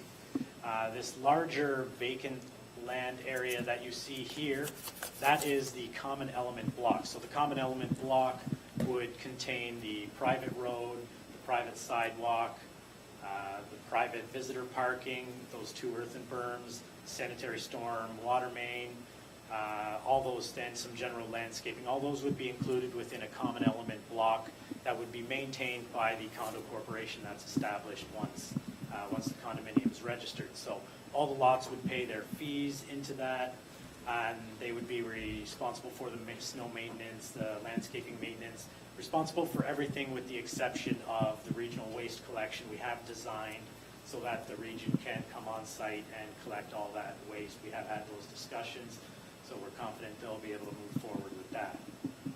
So of course, a condominium comes with it, declaration, bylaws, things like that. So the corporation, much like an apartment building standard condominium, the corporation is responsible for enforcing some of those minimum property standards, snow clearance, visitor parking problems, all those sorts of things are established through the declaration and the bylaws. The very specifics of those haven't been established, but they will be prior to registration. Next 2 slides show generally the design of the townhouses that we're proposing. They're not finalized yet. We are going through a site plan review with the town, so those are some of the details that will be finalized before we get to that final stage. So that's just a black and white image, and this is, again, not a final version, but it's very similar to what Mars Homes is doing. We want to match what they're doing. We don't want to have an outlier at the end of a community. There are urban design guidelines that are being established through the subdivision. So any final design that my client does will ultimately reflect those urban design guidelines once they're approved, and it'll I think be a very high-quality product, tasteful, something that matches what Mars Homes is doing. So that's my presentation. I think I kept it fairly short, given the lengthy one we had earlier. We have a zoning amendment request to go from a Development D zone to a residential multiple RM3. Parent zone, no special exemptions. We're not asking for anything. A vacant land condominium, which will create the 63 residential units and the 1 block for the common element or for the common element portions of the condominium. And lastly, we have a site plan application that's going through a technical review, as you've heard from staff. So those are our submissions to you. If there are any questions from this committee or the public, I'll be happy to try to answer those. Thank you, Mr. Marcus, and I know you're not going anywhere, and I think we have some people from the public that want to address this item, as well as perhaps from committee. So thank you for your presentation. Okay. Is there anyone from the public here present this evening that wishes to speak to this application? As with all approaches to the podium, if you could state your name and your address, please. Sue Priestley, 114 Edward Court, Smithville, Ontario, a walker in the township of West Lincoln. I say walker, underline, because I've had difficulty all winter walking past the construction site. It's not a sidewalk. It's a crooked, up and down hilly piece of asphalt, which has been flooded out with ice and mud and that slick stuff that makes you slide. It's been high enough to drown a child. I've been a mother for a long time, and I've adopted some special kids that call me Auntie Sue. I believe there was a proposal for a walk crossover from the Legion to the other side of the road. I believe it was killed. I would like to see that flashing light walk system resurrected in front of the Legion so I can walk on one side of the road to so far, because there is a second construction site coming on that same side as Smithville Garage. The signs are up. Then proceed along the Legion side of the road to Dufferin Street. Please make it into an intersection with a crosswalk sign so that people can safely walk to and from work, to and from the schools, and just for pleasure walking. I don't know how the ladies from the villa, I use a walker. I don't know how they're getting over and across the street. The street was just cut into to repair somebody's water line, I believe, just in front of the construction site. And the road sidewalk was blocked. There was nobody there to assist anybody to get safely across the street. I crossed with my walker to the middle and stood and watched 5 drivers not allow me access to cross the closed part of the road. 5. An old lady with a walker. I cannot use the downtown walkways when cars are turning. They're not obeying the rule of the law that walkers have the thing of the street. So I don't want to cross downtown any more than I have to. I've been cut off by cars turning right and left. I was underneath the clock parquet at the pole. I pushed the button, and a car coming from Griffin turned right into my path as I was trying to walk across the street. She was turning right. So there really needs to be some education to the drivers of West Lincoln, and I would like to see some kind of a temporary even crosswalk path in front of this construction site. Thank you for listening. Thank you very much. Just as a point, I think, Mrs. Priestley, we should tell you that that crosswalk hasn't been canceled. There was a contribution made by the developer, but we'll talk about that later. So I hope so dearly. Okay. Thank you. Less stress walking downtown. Thank you.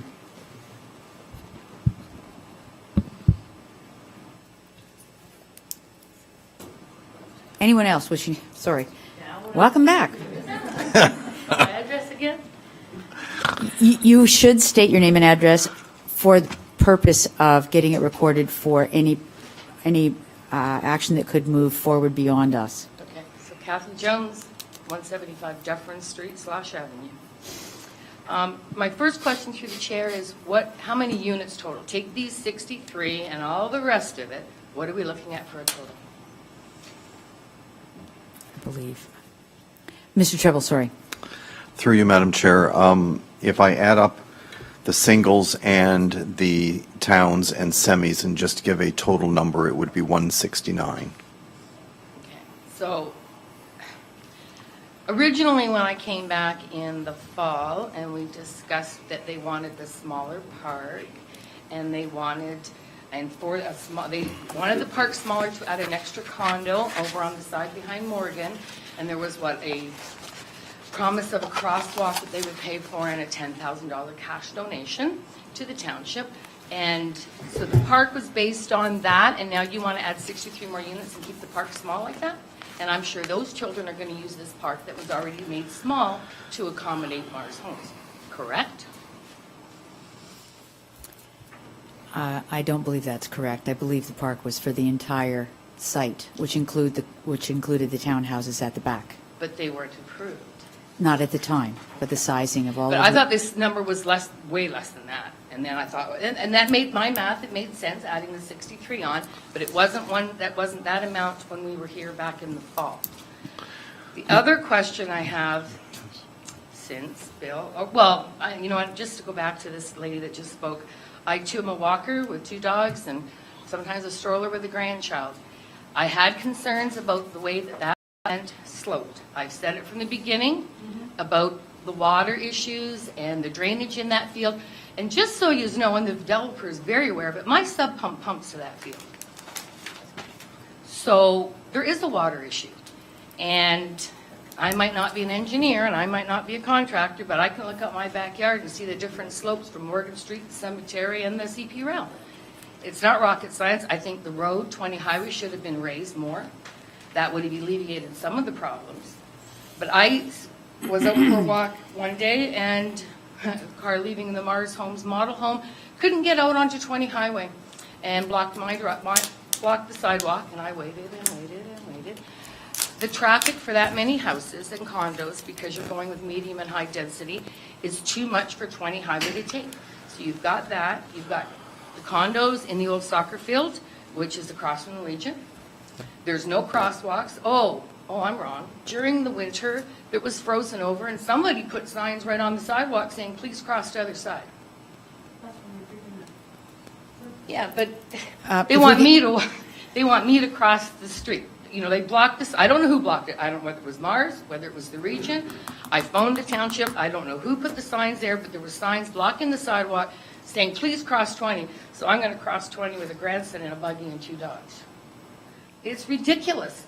And it's just going to get worse if you're putting that many units behind me, plus the 20 over off the soccer field. I'm going to look to the future and say that you're probably going to, or not use, but somebody's going to buy College Street School, and it's going to be another subdivision. 20 highway, and I say highway, can't handle that kind of traffic. It's getting dangerous. There's going to be more accidents. And the walkway, now the walkway, are they all the same by the province, that one that's out by St. Martin's? Like, okay, I'm driving into town the other day, and here's this poor lady who hit the button, is trying to cross. I got it. But the flash is way down here, not up here, and she's trying, and cars are just going. They're not stopping for her, and I'm thinking, whoa, what is this woman doing? I happen to finally see that flash. Is that the crosswalks we're talking for across from the Legion or wherever you're going to put them? Like, I don't understand it. I'm not sure. And when they're on regional roads, the whole design of the roads, the road calming, traffic calming, will all be coming down as part of the process as we intensify. The turning circles at either end of town, the redirection of traffic around town, the type of traffic thingy buttons, all will be discussed with That one's not, I don't think that one's still safe. But to go back to Block 47, I've been around for a long time too, and that block was red circled. And there was all kinds of problems why that was not zoned.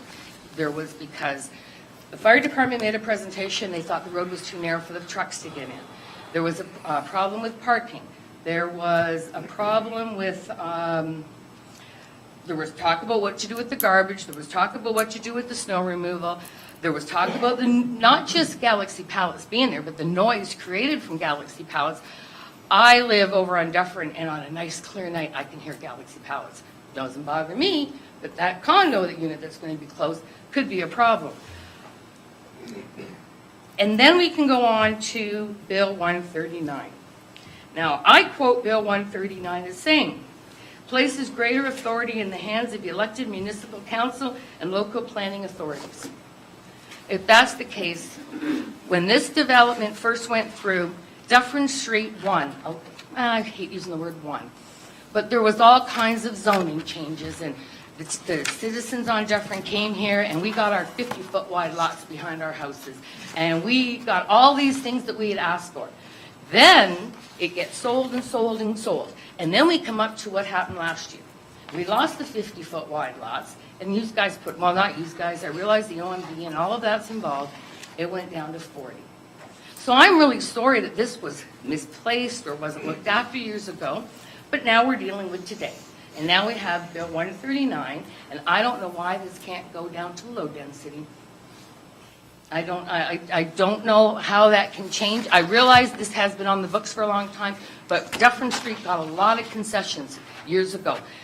Low, one story, won't bother our privacy, single detached homes behind us, 50-foot wide lots. They're going to be 2 stories, we're going to lose our privacy, they're now 40-foot wide lots, and the list goes on. Originally, you're right, it was all houses, mostly houses. Now, except for a lot of houses behind us, it's all condos. So if they can keep changing the game and keep throwing them in there and throwing them in there, at some point, when do we say it's too much, enough's enough, and let's change this back part to make it low density and not medium density? That's what I would ask council to consider when they're doing this. Thank you. Thank you very much. Is there anyone else wishing to address this application?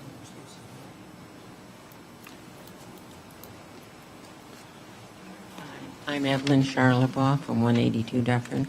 I don't back onto this, but my concern is for the amount of traffic for this many houses, 170 houses, 340 cars, or that's at 2, perhaps a few less. That's a lot of cars to be coming out, a lot of traffic. Going onto a regional road, are there rules? Will there be a traffic study done?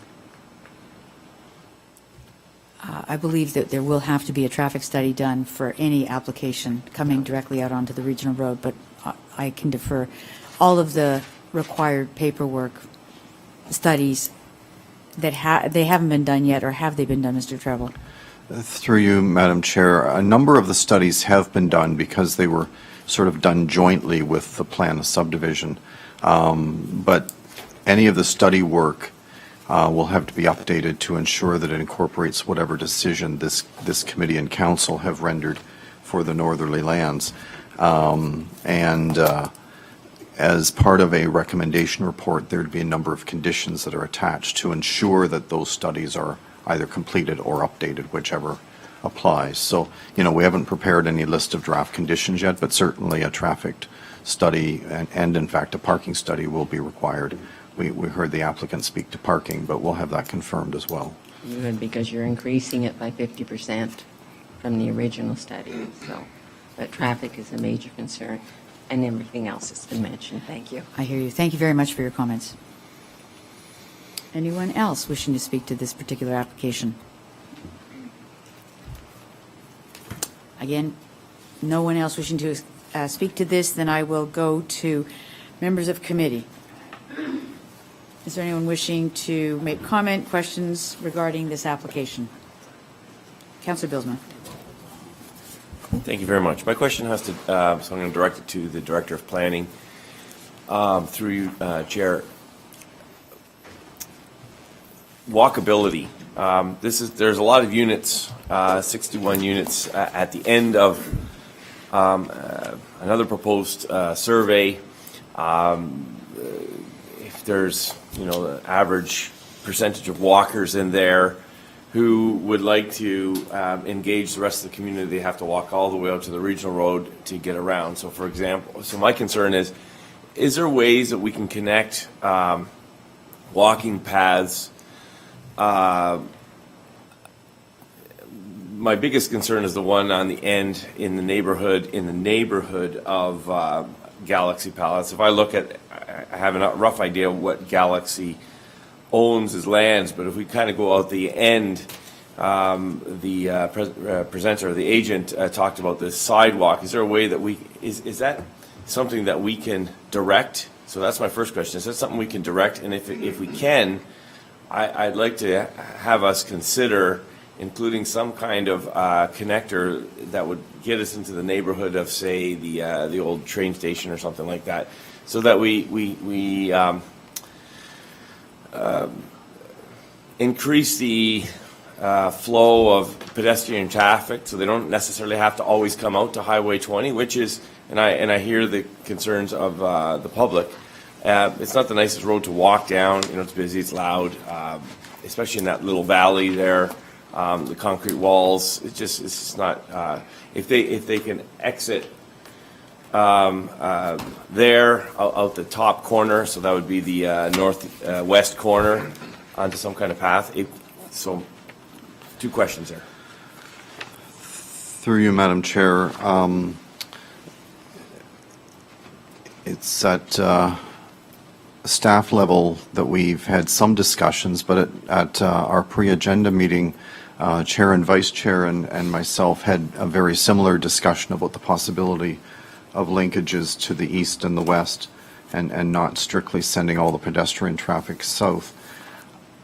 At this particular point, I don't have an answer in terms of whether it's possible, but I think what I will say is that based on the question and based on the fact that this is not the first time we've had this discussion, that staff will investigate options in terms of the ways that we can find linkages. Either way, the only complication that comes immediately to mind is that public walkways through a private condo aren't necessarily a good mix, but I'll look and see if there are ways that we can figure that out as well, given that the parkette, or park, whatever you want to call it, is just immediately to the south along the west side. Perhaps there's a way we can have a sliver for walkway purposes linking to what, I don't know. I'd need to investigate what immediately is the other side of the line to know whether we can get out to, say, Erie Street, or whether there is a linear corridor that we have all the way out to the train station. So I will investigate, Madam Chair, and report back as part of a recommendation report with respect to walkways and linkages that way. So for the record, Councillor Bylsma does have a concern that's been brought to the table. So, Yeah, thank you.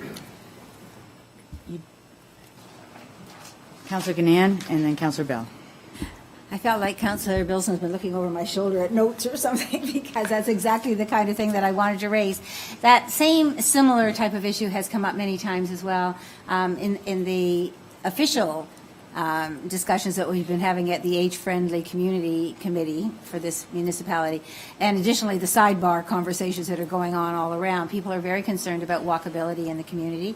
We're trying to encourage that. We're trying to encourage people not to be in their cars all the time.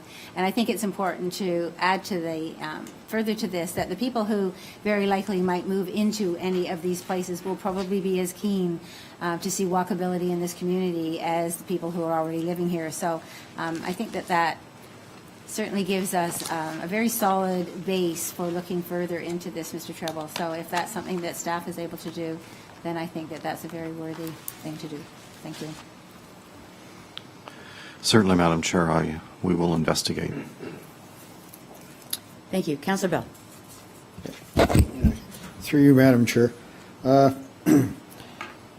Just want to talk about the lights that were proposed for that entranceway in and out of that.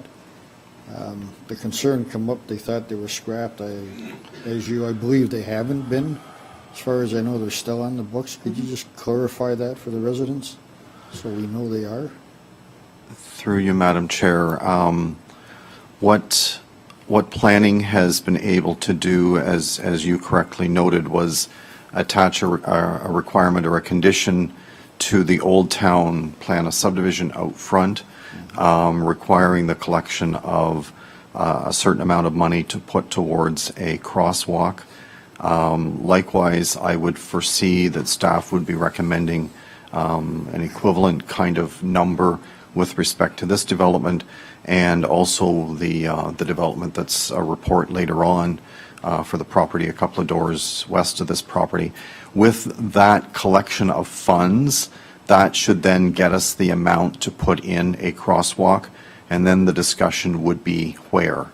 I don't know that it was ever contemplated at this intersection just because of the visibility, but at the intersection of Dufferin Street might be a possibility, and I say might because I'm not the expert in any way, shape, or form with that concept. So we're in the process of attempting to collect the monies, and then that crosswalk can be established. Just, if I may as well, Madam Chair, there was concern about the crosswalk at the end of South Grimsby 5, which is the newest crosswalk in town. Once again, I'm not the expert, but my understanding from the discussions was that that style of crosswalk is in fact sort of the new provincial norm. In fact, there is a version of that that doesn't include the lights, but we asked and required the lights in that location. They are in an unusual location, But you could have a crosswalk without lights, I believe, as well, and it would still meet provincial standards. That's my understanding, and that's the new norm in terms of crosswalk signage.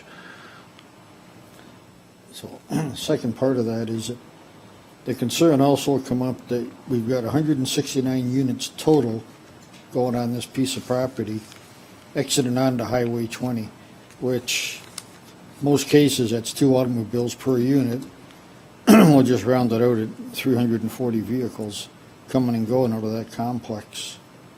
Would a light not better serve the purpose than a crosswalk?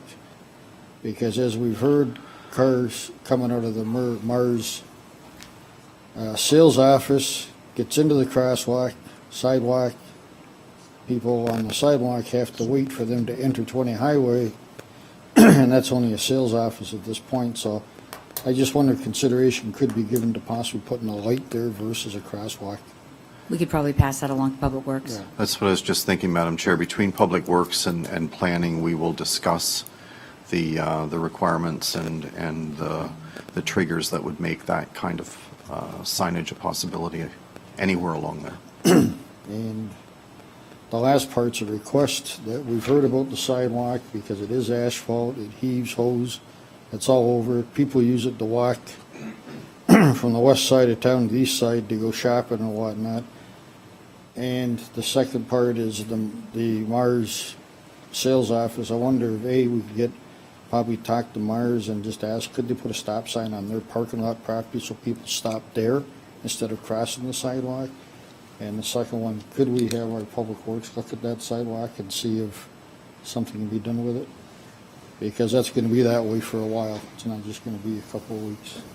It's not directly related to the No, it's not. But public meeting, but just it's what's come going out to of be it. exacerbated by the sales of those properties too. If we Yeah. could, appreciate it. So just, Madam Chair, if I can make sure I've got an understanding of this, it's the entrance and egress of the sales office itself that we're talking That about. seems to be the problem. Would that be Okay. yes?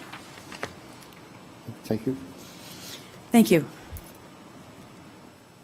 Seeing no other comments or questions, I think there's some concerns been raised by members of committee, and certainly those will be taken into account before a recommendation report is returned to committee. Okay. Please be advised, this is a technical report that is being considered by Planning Committee this evening, and a recommendation report will be forthcoming to a future Planning Committee and/or Council. Please also be advised that once the Planning and/or Committee and/or Council have made their decision with respect to the zoning bylaw amendment and draft plan of condominium, if approved by Council, a notice of their passing will be circulated with an appeal period. There is an attendance sign-in sheet which is located near the exit doors, which we ask all here present tonight to sign. Please ensure when signing the attendance sheet for this evening's meeting that you place a check mark in the column marked Mars Homes if you wish to be advised of any subsequent meetings and/or decisions on the matter. People who are interested in observing council and/or committee discussions about a particular bylaw should not solely rely on mailed notices and thus miss the opportunity to attend meetings. It is suggested that you watch the township's website for posting of agendas to review items that will be discussed at a council or committee meeting. The agendas for meetings are posted on the township's website at 4 p.m. on the Friday prior to the meeting. Additionally, meeting schedules are also noted on the website for the public to review. If you wish to receive notices by email, it is suggested that you include your email address with your mailing address and a phone number on the attendance sign-in sheet. I declare this public meeting concluded at 9:22. Our final public meeting for this evening is a zoning bylaw amendment application submitted by Roman Itzkevich, 255-7795 Ontario. The Planning Act requires under Section 34, Sub 12, that before passing a zoning bylaw amendment, council must hold at least one public meeting for the purpose of informing the public in respect of this amendment. The purpose of this public meeting is to receive comments and answer questions from the public regarding the amendment to the Township of West Lincoln zoning bylaw. At this point, no decision has been made, and the proposed amendment and any comments received this evening will be taken into account by committee in their consideration.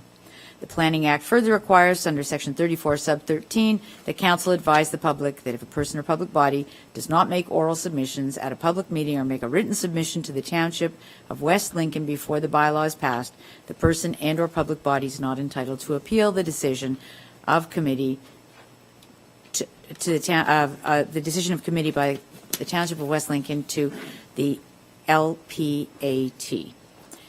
Madam Clerk, could you please advise of the dates and method by which the public were given notice? Yes. Proper notice was given by way of individual notice dated, February 21st, 2018? Yeah, okay. Seemed Okay. like a while ago. Yeah, it does. Time flies. Okay. Mr. Balma, is it you that is going to do this one? Am I guessing wrong? No, one of the two ladies sitting there was going to do it. Okay. Well, it said Mr. Treble, so whoever's doing it.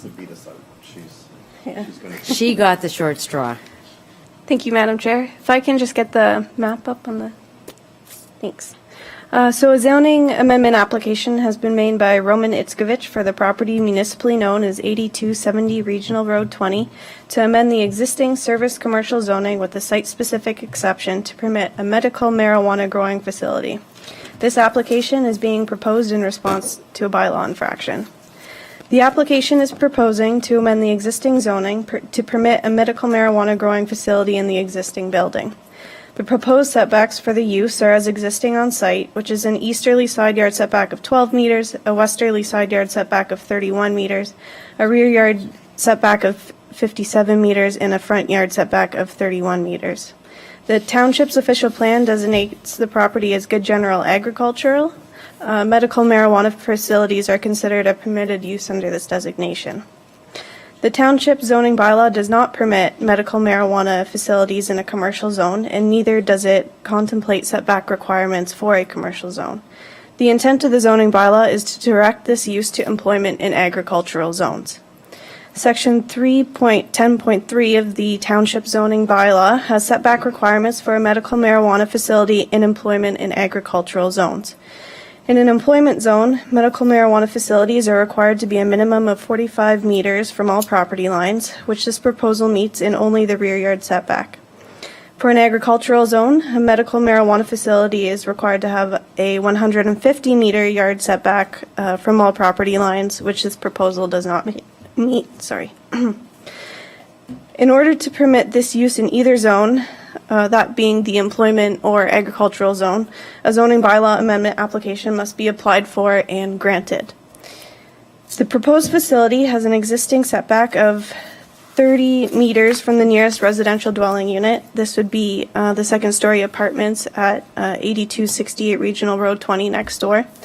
The proposed facility is registered to grow and process for 8 registered individuals in the existing building to a permitted maximum of 1,448 plants as per their Health Canada permit.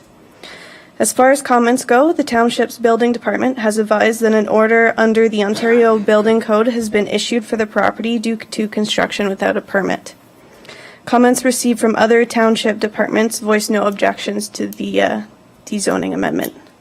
The Niagara Peninsula Conservation Authority has been circulated as the back half of the property is zoned environmental protection, and they have no objection to the proposal. The Niagara region was also circulated, but they have yet to compile and submit comments for this application. These will be received and evaluated in a report to follow in the future. 3 sets of comments were received from the public, all from nearby neighbors of the subject lands. Staff have reviewed and addressed these comments to the best of our ability in the report in front of committee tonight. In conclusion, a zoning amendment application has been made for 8270 Regional Road 20 to create a new site-specific exception for the service commercial zoned property to permit a medical marijuana growing facility in the existing building with the existing setbacks. A full planning review will be completed once all agency and public comments have been received. Staff recommend that a recommendation report be brought forth to a future committee meeting once all agency and public input has been received. And I believe the agent has a presentation to follow up with as well. This is great. We're full of presentation. Thank you very much for your presentation. Mr. Rivers, even without being directed, you're making it to the podium. Thank you very much. I should presume we're going to see a presentation from you? And you act on behalf of the applicant. Yes. Madam Chair, Your Worship, councillors.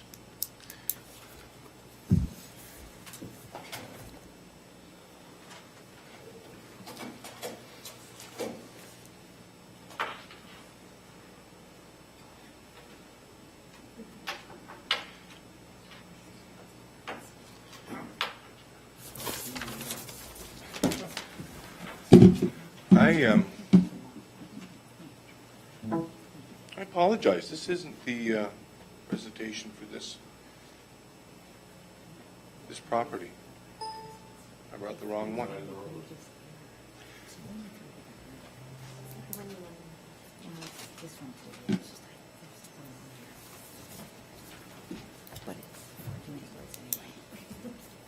Yeah, I did. So much for that. My presentation is going to be a very simple one anyway, so. If you find it. Yep. So it's back in Port Colborne. Okay. Well, we my don't name want is you to Steve- go get it, so you're welcome to wing it for us. I'll wing it. My name is Stephen Rivers. I'm a land use planning consultant hired by Mr. Ishkovich to deal with this application on his behalf. Quite simply, I'm going to echo a lot of the comments that are in the technical report that's been brought forward by your planning department. The property is designated agricultural in the regional official plan. The property is designated agricultural in your official plan. Property is zoned commercial, as has been pointed out to you. The regional official plan permits agricultural uses. Your official plan permits agricultural uses. The growing of crops is an agricultural use, as identified in the provincial policy statement, the regional plan, and the official plan. What's being proposed in an agricultural area is an agricultural use. The application is for a zoning bylaw amendment to permit that use in a specific zone. It certainly does not meet setback requirements of the agricultural zone as outlined in the zoning bylaw. It doesn't quite meet the setbacks if it would be in a industrial zone. You could certainly have requested an amendment to the industrial zone, very closely matching a number of the setbacks. Some of them are certainly a little tight. The 12 meters from the building to the property line certainly isn't the 45 meters that the bylaws talk about. But we feel that, given the state-of-the-art equipment that's going to be used on this property, that the issues related to, particularly to odor, can be adequately dealt with, and that we are certainly looking forward now to hearing any comments that the public has that we may be able to address, and certainly council's comments. Thank you. Thank you, Mr. Rivers. I would assume that at some point, members of the committee may have some questions, so please be ready to return to the podium. Be waiting those. I'm sure. Members of the public, is there anyone here wishing to address this item? Sir. Madam Chair and committee members, good evening. I'm John Mojeski from 7123 20 Road in Smithville.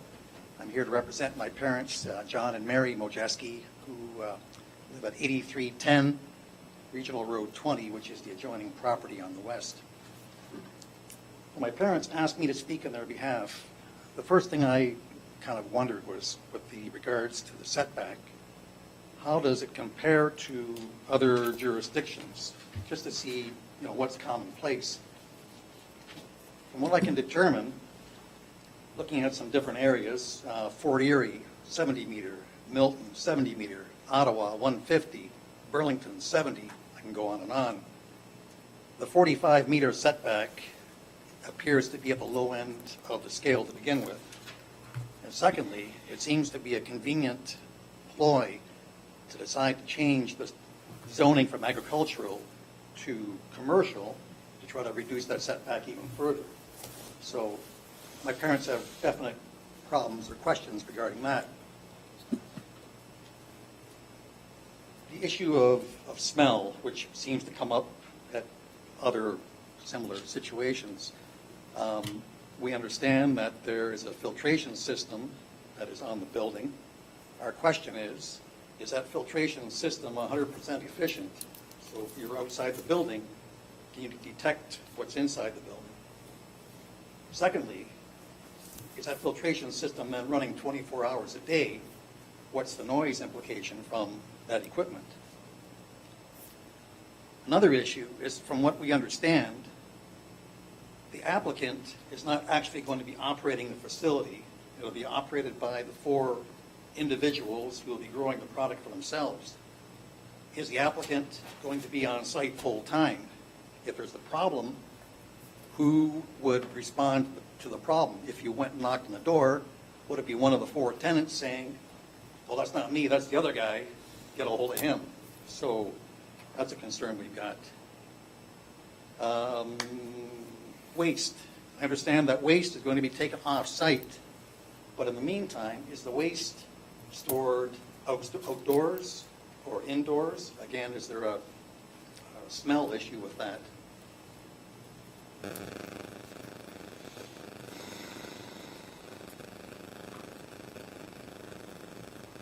We have a concern about the stop work order that was issued.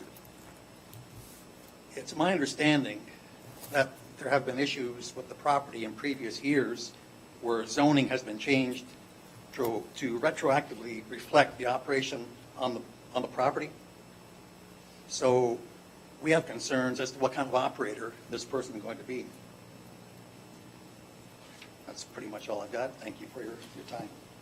Thank you very much. Is there anyone else here wishing to address this item?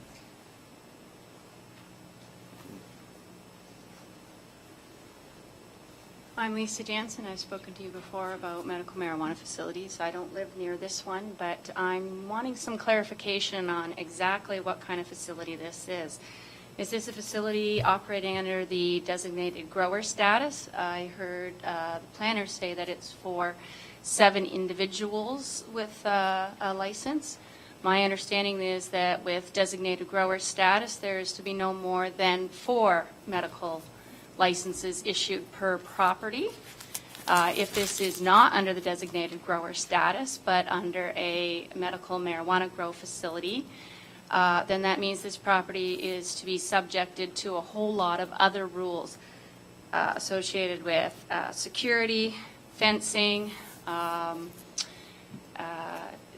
inspections, the smell, equipment associated with all of that, as well as they have to have, all officers have to be checked by the police and stuff like that. The police and the fire departments all have to be notified of an operation such as this, and I'm wondering if any of those things have even happened in this application. Thank you.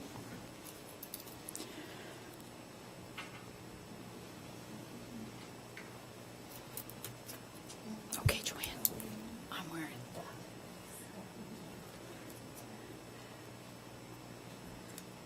Hi. My name Good is Sean evening. Potter. I live kind of diagonally across, and I've been dealing with the smell of that since end of last year. I don't know what the regulations are, but the smell has been pretty much constant since then, depending on how the winds blow. I get it in my clothes in the dryer.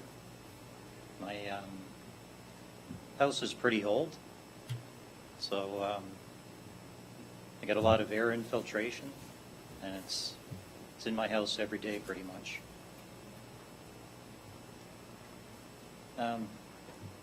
Kind of like to know how this got in there without anybody knowing.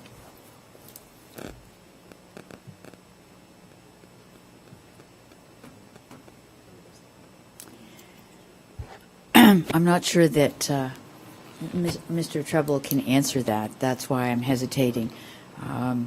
But, Mr. Treble, I believe that it was through bylaw for the construction that we entered the property? Well, I think, through you, Madam Chair, I think what has happened, and I would think the Chez Jorgao example on Port Davidson Road is in the same kind of situation where the people seem to misunderstand the fact of the licensing process. Health Canada issues a license or a registration or whatever the heck they call it these days, and that seems to be all they think they need.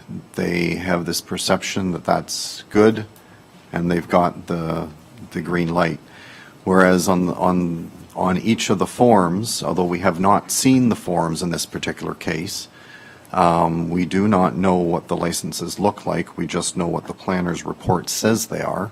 It is clear, as I understand it, that it says they are subject to all federal, provincial, and local rules and regulations, which includes land use planning. So I think the answer to the question that I can give is that I would anticipate that they thought Health Canada's approvals were adequate and didn't bother coming to talk to us. We had to go and talk to them. Is there a business license that's required to start a business in the township? Was there an application for that?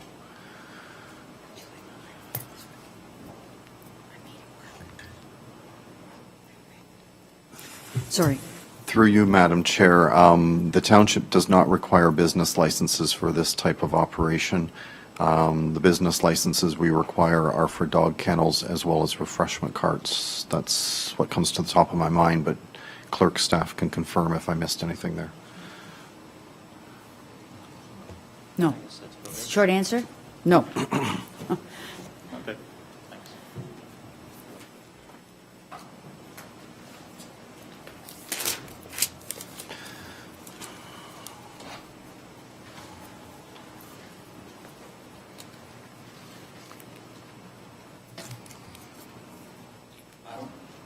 Sir, I just, your name and address, sorry.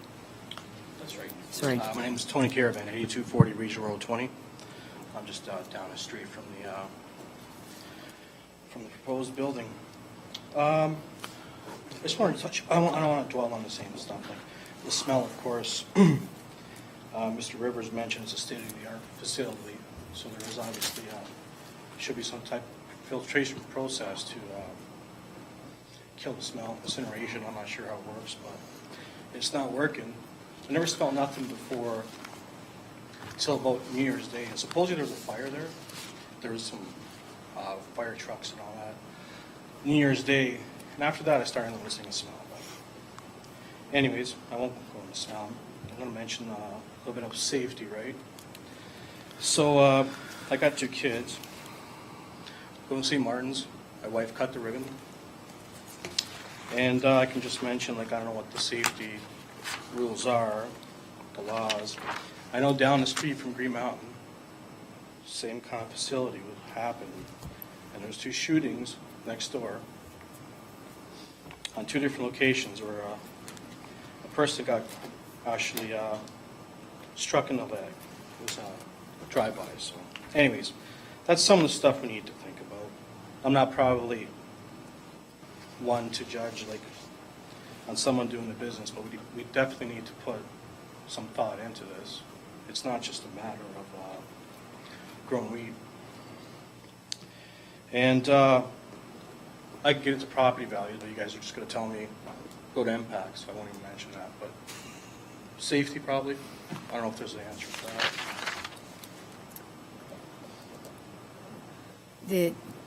Mr. Treble, I don't believe there's a comment that you can make on that, other than when the report comes through. Your comments will be addressed, and we're listening to it also.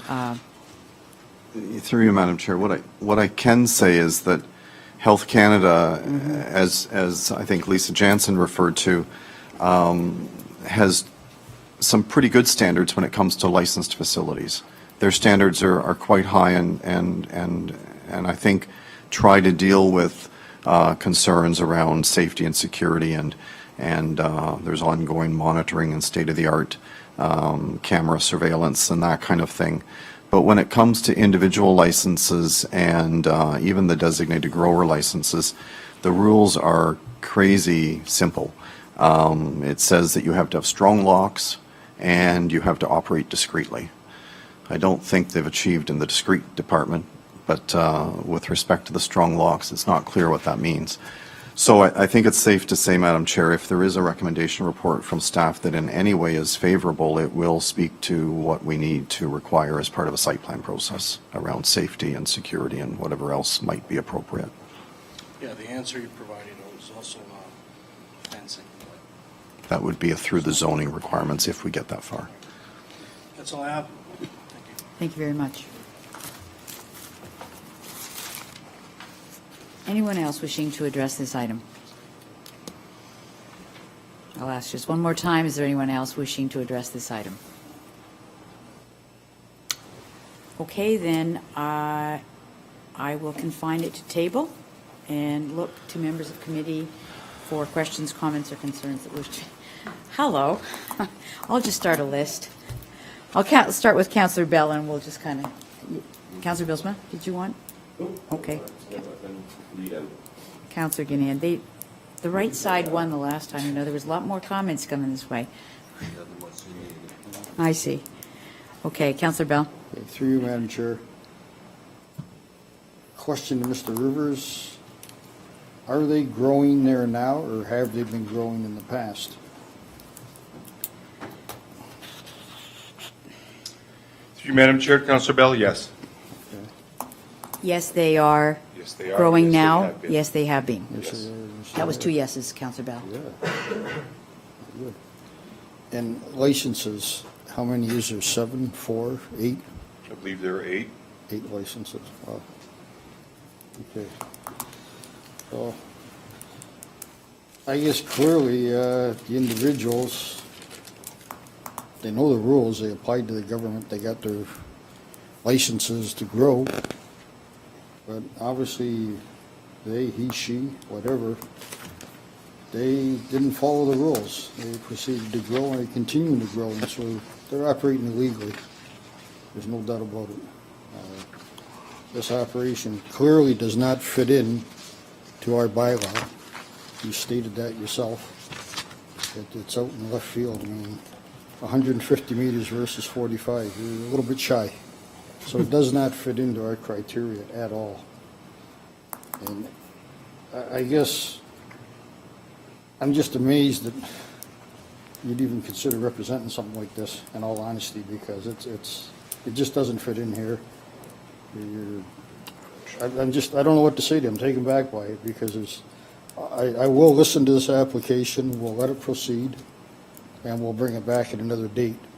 But unless you come forward with some really convincing reason why I should accept this application, right now there's no way that this can be accepted. I mean, there's really not a rule that they haven't broken. Tell me one they haven't broken. They're operating illegally. I mean, technically, they should be arrested. If I grew marijuana and I was selling it, you know the cops would be at my house. For sure they'd want to take me away. What makes these exceptional? Because they've got a medical marijuana that says they can, but they're not following the rules. They don't have our okay yet, so they can't. And personally, I'd like to see it pursued further, so they are charged. But I won't say any more. I'm not going to harp on it. Bottom line is they're operating illegally. Unless you can convince me without a doubt that they should be permitted to operate, it's not going to happen. Not in my vote anyway. Thank you. Thank you. Councillor Gannon. Thank you. Mr. Rivers, if you'll stay there, please. I also have some concerns about this application, but it's partly because a lot of details seem to be missing. Unlike the last application of this type that came forward, we haven't seen any licenses. Have you seen them? No, I have not. Who has seen the licenses? Do we know that, Mr. Treble? Through you, Madam Chair, no, I don't know either. Okay. So in your report, you stated that there were 8 licenses, and we have 1 municipal address. and we know that it allows for only 4 at one municipal address. So I'm wondering if you know the reasons, Mr. Rivers, why this property would be able to have 8 licenses, to begin with, very simply. No, I do not. Okay, thank you. The other thing I'm wondering about is, you did say in your report that one person needed a designated grower, that 7 of the people were supposedly going to be growing for themselves in that facility, and that one person, an older lady or something who was ill, you stated in your report that she needed to have somebody grow for her. So I'm wondering, is Mr. Iskovich, is he the designated grower for that person? Or is it one of the other many leaseholders that are listed in the numbered company part of this application? I don't know. Okay, so then the next thing I really would like to ask about is the number then. But if you haven't seen the licenses, then I think one of the things that you need to be aware of is that for the last presentation, I did a whole lot of research on, and I have that prepared tonight too. I watched that, yes. Pages and pages of things that have shown us that Health Canada generally says 2.5 grams per day. And most of the research shows that it's somewhere between 1.5, 3.2 maybe. Some of the research indicates that even our veterans who are very, very severely ill, the government has reduced what they can have daily to 3 grams per day. And the grower, the person who's growing medical marijuana for those people legally, actually argued that 3 wasn't enough. They felt that they had, of the 650 people that they deal with, they had 50 people who maybe needed 10 grams per day. And so, the pages are there. I have all of the documentation that's there. So I did a little bit of the math too. And your 1,448 plants, which we can only go by your justification report, would indicate, if we divide it by the 5, and they're all indoors, so that allows for 5 plants per gram. So 5 plants would show that they have received somewhere around 36.2 grams per day stated on their license, which we haven't seen, so we don't really know. Somebody has signed 36.2 grams per day, some doctor, and yet that doctor has not followed any of the guidelines either, or the requirements put out. So your report has so many holes. Is your client here tonight? Yes, he is. I wonder if he's prepared to answer any of those questions. Is that proper, Madam Chair, that we can ask those questions? We have questions. We're looking for answers. We have concerns. If we have answers and Mr. Rivers can't do it, Mr. Rivers should defer to his client to get the answers for us, if he wishes. At this point, no. Perhaps he doesn't? Okay. So further to that, then, I have a couple of other things, mostly about your report. So I just we'll take a look at that. Health Canada, under personal and designated production, makes a reference to a limited amount of cannabis for his or her own personal use. They can produce a limited amount of marijuana plants. The intent is clearly to provide Canadians who need help the ability to plant their own things in their own facility, and that's fine. But you, in your report, talk about it being a production, a medical marijuana growing in one place, you said, and another place you said production facility. So to me, I don't know how, as a planner, you justify the difference between growing for personal use, the number of plants that you would be actually able to grow, and under that license that was meant to help people who are very ill and need help. This obviously is beyond that. And it is a facility. You are absolutely right in your terminology calling it a facility. It is. But that is bordering, as Mrs. Jansen said, the other type of license. It has many, many more restrictions on it, including police back checks on the people who are doing it. And the reason I asked the question in regard to that about the designate also, if you're growing for somebody else, there are all kinds. There's a whole full documentation that needs to be provided, and including a police report stating that your background is clear before you can actually legally grow for someone else. So there are all kinds of questions in here that I think that we need answers to before we can consider this application. There are too many outstanding details that we can't get answers for, certainly at this point in time. The final comment I'd like to ask, and it does result in a question by the time I get there. I knew you were getting to one. And that Waiting is, for that. I'm Wait a really minute, those are my conflicted- comments. You just stand there, I'm really okay? conflicted about the fact that you seem to be disregarding the fact that the setbacks aren't correct. You're talking about the agricultural areas all around, and you have, in my estimation, as I read that report, actually for the second time, I still didn't find your consideration for the residents. It is mainly in that strip, a residential area. And there are apartments above the other little part that is still commercial. People live in that area, and those setbacks, what might seem minor, 12 feet here and, only whatever, 20 some odd as opposed to 45, doesn't even take into consideration the 150 consideration for a greenhouse growing. So the question is, I appreciate this isn't a greenhouse. I want to know why you left that larger amount, the 150 meter setback, out of this report, even though it was part of the planning that you could have pulled in. Was there some particular reason that you neglected to put that in? Well, that's part of it. I'm still That's a going. I want question, you to Mr. tell me that. I want Rivers. to know why you minimize the importance of the setback in a residential area. The zoning bylaw setbacks are a way that the municipality has of mitigating impact. There are other ways in this particular operation to mitigate impact. The impact that I've heard talked about tonight is primarily odor. And noise, to a certain extent noise. There's no traffic impact that I've heard talked about. There's no impact from light that I've heard talked about. The impact is odor. If state-of-the-art odor reduction facilities processes are used, I understand and I believe that the impact of odor can be mitigated adequately. If it's not mitigated adequately, Ministry of Health, or the Health Canada, and the Ministry of the Environment are able to enforce adequate regulations to see that it is satisfied. So zoning, the numbers in the zoning bylaw, as best as I can see, were picked out of the air.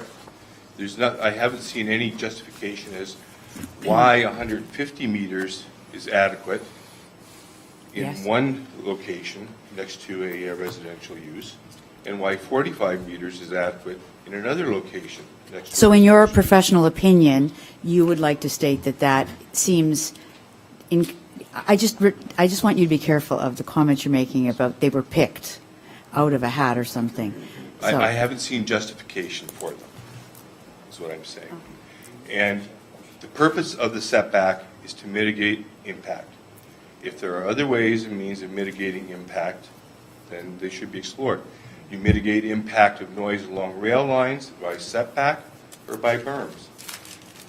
Other types of mitigation are used in other land use planning and other land use situations.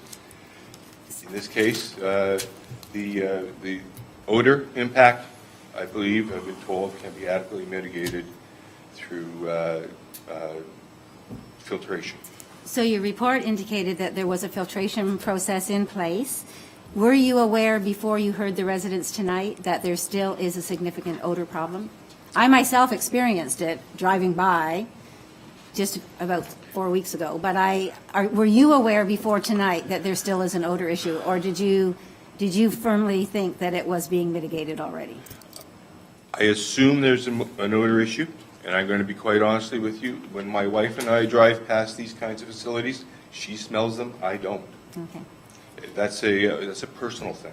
Well, I'd like to just state another concern I have about that whole issue and why I feel the mitigation of odor is extremely important and why I feel the setbacks are important. And it has more to do with the fact that your report states that these people are going to sort of be growing at their leisure. Each of those people growing for themselves, the 7 people and then one with a designate, will be growing at different times, different crops, the kind they want, when they want, sort of thing, which is a little unlike some of the facilities where the crops are being grown, because it's my understanding, and correct me if I'm wrong and you know better, that when they're at the production stage, that's when the odor is the strongest. Is that true? I've seen a comment to that effect, but I Yeah, I well, can't that's answer what whether- I've read too, I and I- can't believe, I can't answer whether it's true or not. Okay. I don't have that comment. Okay, I thought perhaps you might, but I have read that also, but I didn't know. So the concern that I have then, that sort of on behalf of the neighbors who are worried, is that that is going to be an ongoing time at irregular intervals, or regular intervals, we don't know, throughout the entire year. So it's not like you can say, well, there's a growing season, and it's going to be okay for most of that growing season, and then it's not, because suddenly everybody's going to be producing. This facility, according to your report, they're all going to be growing when they feel the need and the requirement, I suppose. And that will change what's going on with the neighborhood, I think.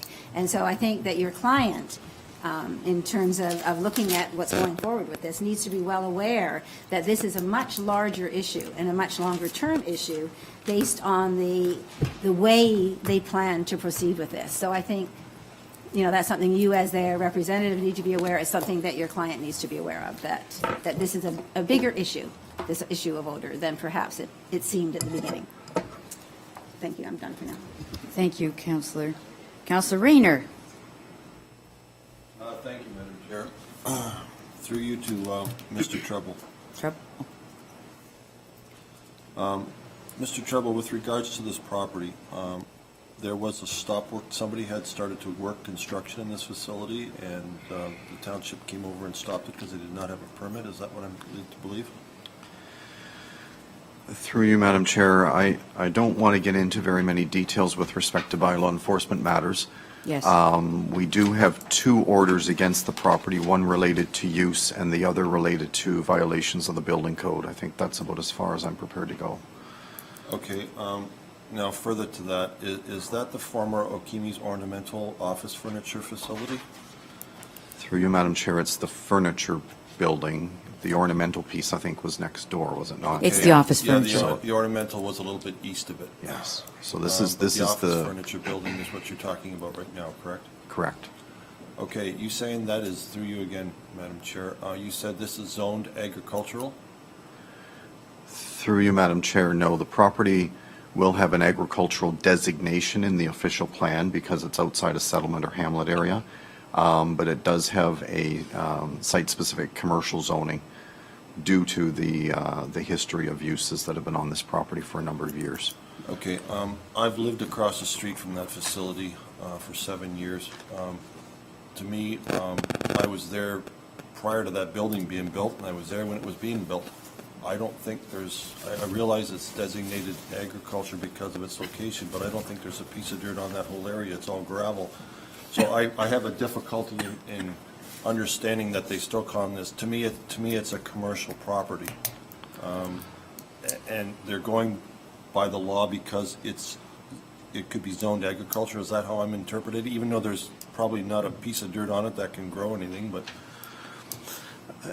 I think it's, through you, Madam Chair, I think it's safe to say that when previous township council and staff were working on draft zoning regulations with respect to these medical facilities, we contemplated sort of traditional agricultural parcels or employment areas such as the industrial park. I don't think we contemplated this type of property and this type of zoning for this type of use, because it's kind of a half-breed, as I think we're maybe suggesting. So, it doesn't mean that we can't entertain it because there's no violations of the official plan. It is an agricultural crop. I think we'd all agree with that. And so the challenge is whether or not there's a way that it can be considered as an appropriate use for this property in this location, size, scale, and all of those kind of planning-related issues. thank you. Madam Chair, through to Mr. Treble, does it basically, this situation is almost identical to the one in Port Davidson, wherein the fact that there is basically an illegal grow-up operation at this time? And the second part of that question is, are they still growing right now, or has it stopped and everything has been removed? Mr. Rivers has indicated they're still growing. Right now. They're still growing right now. All right, so this is a foolish question, I guess, but I have to ask it. Do the police seem to be concerned about this, that there is an illegal grow-up operation, not only one there, but there's others, and we have cardinal knowledge of it, and there has been no attempt to shut it down until the proper regulations have been abided by, or whatever the case may be? Mr. Trouble? Through you, Madam Chair, once again, I will be careful how I answer this. But I think in a general sense, courts will give you an opportunity to try and resolve a matter instead of fighting the fight in court. So by virtue of the fact that this individual has submitted a rezoning application, the courts will want that process to proceed and see if there is a solution or a resolution that can be found at the local level. Having said that, the police, as I understand it, would take action pretty hastily if there were no Health Canada licenses or registrations or whatever the proper term is. But they don't get so quick to act when it's simply a land use planning violation or a building code violation, I think would be safe too. And we've experienced that with the other situation on Port Davidson. That's correct. Through you again, Madam Chair, to Mr. Trouble. With regards to this property, is this zoning application only being submitted now because there were 2 stop work orders on the property, or have they come forward prior to this in trying to resolve this without being so-called caught in action? Through you, Madam Chair, I believe, I can be corrected if I'm wrong, but I believe this is a reactionary application. But having said that, it needs to be looked at on its planning merits, whether it's reactionary or whether it's a carte blanche application coming in for the first time. The evaluation has to be treated fairly. Let me clarify it then, Mr. Director, planning through Madam Chair. This application for zoning amendment was only brought forward after the stop work orders were placed on the property? Through you, Madam Chair, I believe that to be correct. Okay. Further to that, let's move on to the next part. We've listened to the public speaking, and one of the most common things that we occur and we hear about and we smell is the smell. And yet, the consultant has indicated that there's equipment out there that can prevent this and all the rest. But like the fact that they were working without a permit, they've got to grow up without a permit, and they haven't taken the necessary steps, even if they were doing stuff illegal, which they were, in order to minimize the effect on the neighbors so that if they wanted to proceed and look good in the eyes of the township, these people wouldn't be here complaining right now. So they didn't care about the zoning, they didn't care about the fact that they were growing illegally, and they didn't care about the smell. So optimistically, I don't have any optimism with regards to, even if they did get accepted, that they would do anything, because it seems everything that's being done, none of it's being positive, none of it's being in the concern of the neighborhood, and none of it's following the regulations. So as Councillor Bell said, it appears like this is violating everything, and I can't come up with anything positive about this because it seems like it's been done under the table, and there has been no regard for the neighbors, which you would think you'd want to do if you wanted to maintain good standing and get approval. So I have a lot of concerns with this. Thank you, Madam Chair. From what you've heard so far. Yes. Thank you. Mayor Joyner. Quick question, Madam Chair, through you to Mr. Trevor, our Director. Mr. Director, do we have actual future applications coming forward that are actually going to come forward with a application before they actually attempt to produce any medical marijuana? Through you, Madam Chair, I hope so. I am aware of 2 licensed facilities that appear to be working with township staff, and I'm optimistic that we'll have applications that are prior to actual growing occurring, but at this point I don't have either of those potential 2 in my possession. Thank you, Mr. Trouble. Thank you. Thank you. Round 2. I'm going to go to Councillor Bilsma first because it's his first time to speak. Yeah. Okay, so thank you very much. When a previous application came up, one of the concerns that I had with regards to odor is there actual harm in the odor itself, and harm can come in generally coincides with concentration. You can have a weak, high concentration that can cause harm, or you can have a lower concentration but be exposed to it for a very, very long time. So I did some research in what is the smell, and they're called terpenes. A little bit of science here. Terpenes are found in most flowers, most plants, and they're emitted. The ones that are in cannabis are particularly strong, which is why it has such an odor. And the best, I've seen some studies that say that exposure in rats to the terpenes, the strong ones in cannabis, may cause some injury to kidneys and stuff like that.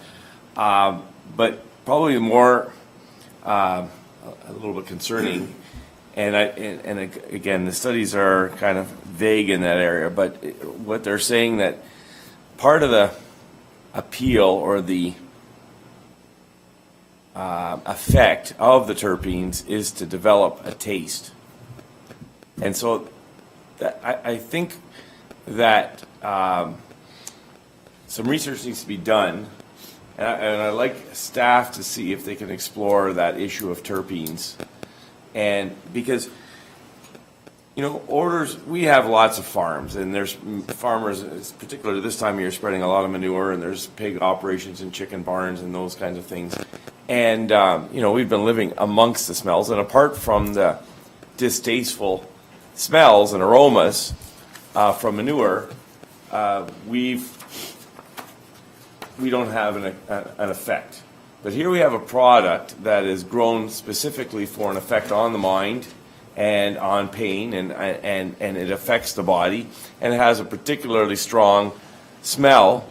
And I think substantial research just, for the neighbors that are smelling this over a long period of time, is there a harmful effect? And can we find out something definite? I've got, I can do a cursory search on terpene exposure, and there's a lot of things, but I just did. Yeah. I'm not even going to pronounce that. It's the THC is the big one. I'm concerned about the one gentleman who can smell it in his house. We've all lived, I think at some point, everybody's lived in a farmhouse. So Councillor Bilsma, we want somehow to get answers about what continued exposure is going to do. If it's, like smelling daisies, perhaps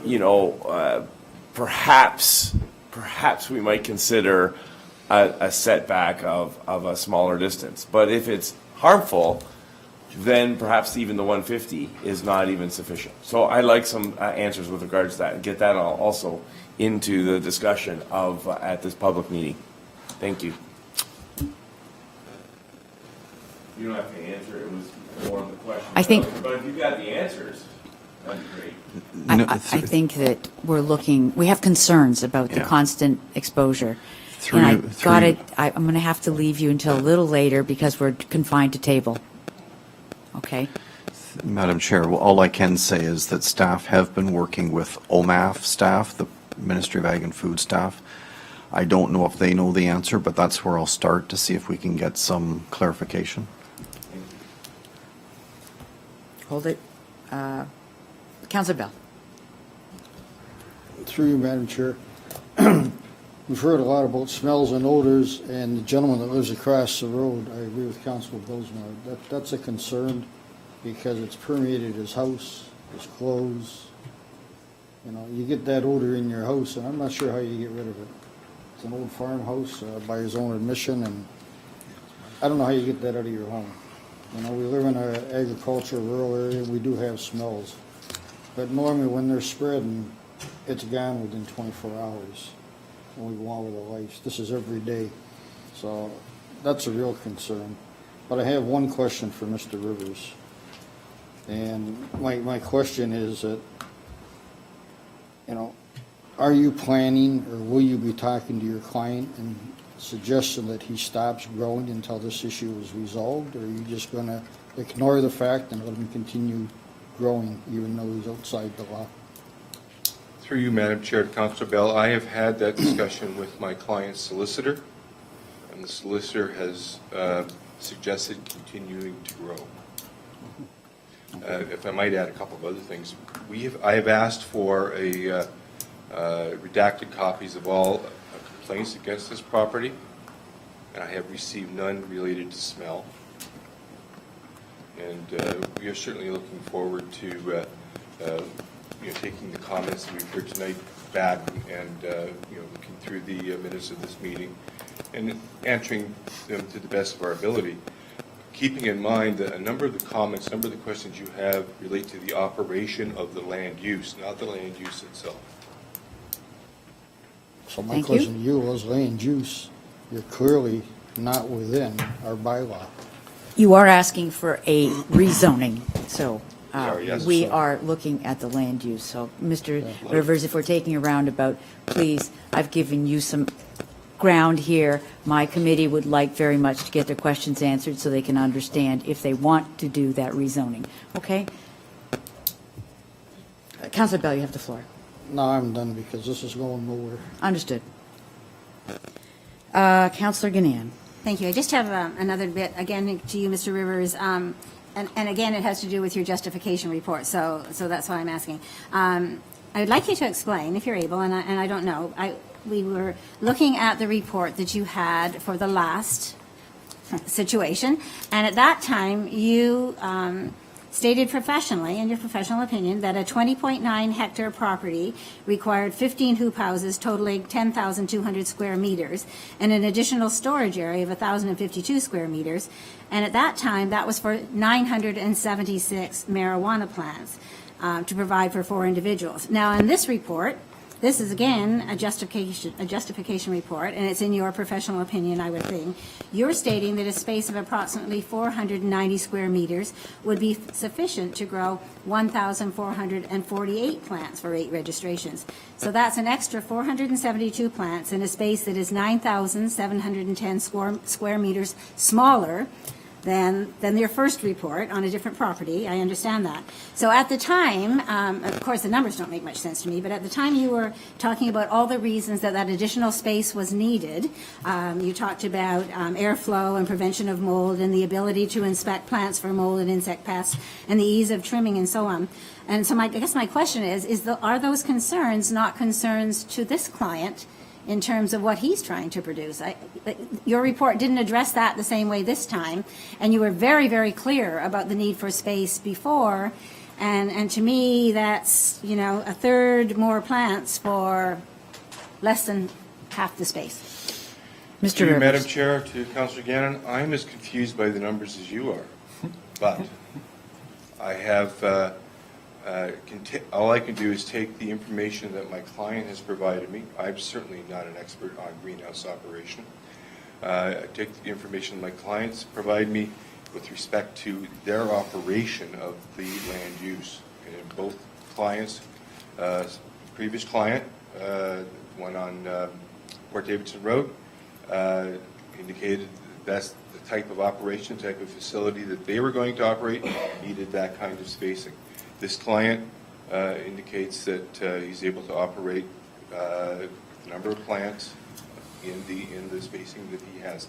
I am certainly not capable of making any kind of professional judgment on that. Okay, but in terms of, I guess in my naivety, I'm not sure what a justification report entitles. I think my impression of a justification report is that you, as their delegated planner, is trying to present from a planning perspective, why something is a good thing, and show us why it's a good and a worthwhile thing. I just was concerned about the discrepancies there, and you've admitted that you're not sure about the numbers either, so we'll let that be. Thank you.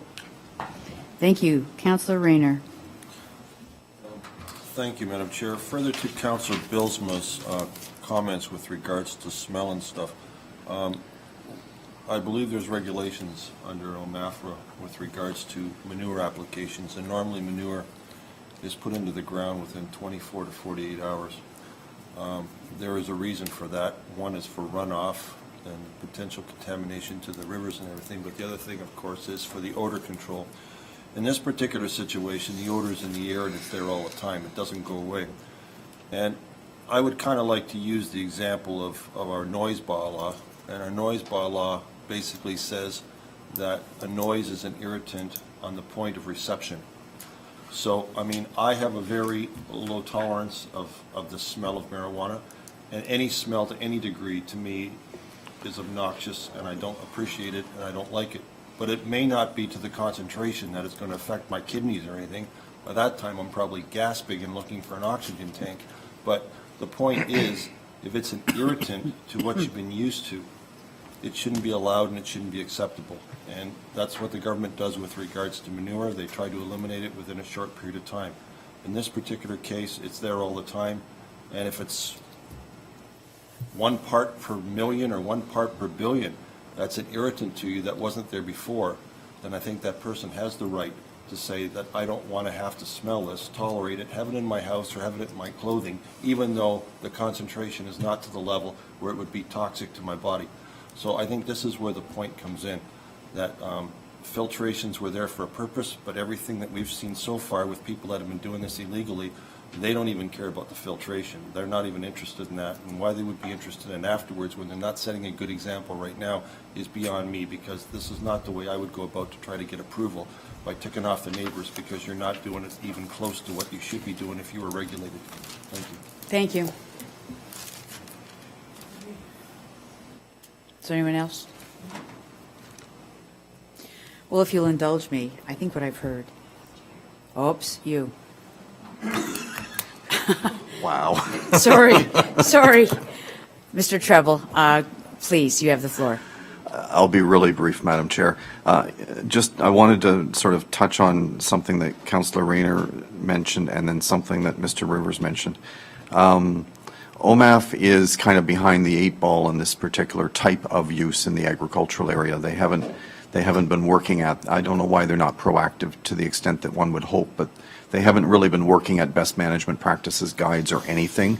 But generally the approach is that an agricultural use is allowed, but you try and have best management practices to ensure or help with compatibility. Those practices are just kind of absent at this point in time. So we're kind of all learning what works, and from sort of my listening to what I hear tonight, I don't think any sort of a ventilation system on its own seems to be adequate. I think it's probably a combination of ventilation or mitigation of some description plus setbacks that we're probably going to have to talk about for controlling smell or helping with smell. In response to what Mr. Rivers had mentioned earlier, I'm aware of FOI, but I can't speak to it.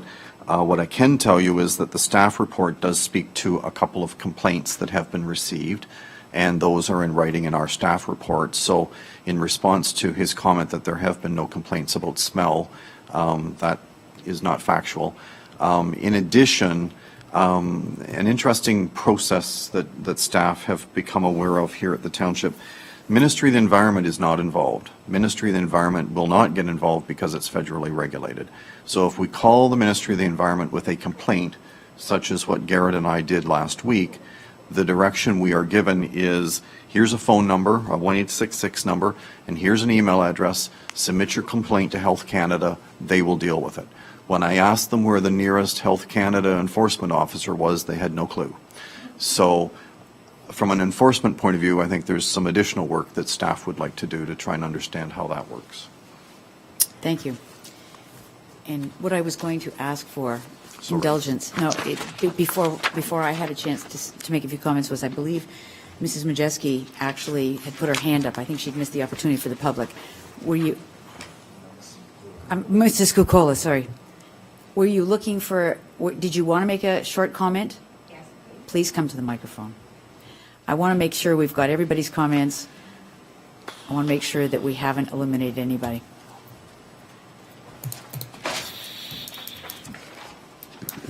I'm Mary Pakula. I live at 8324 Regional Road 20, just 3 homes from where the marijuana is being processed.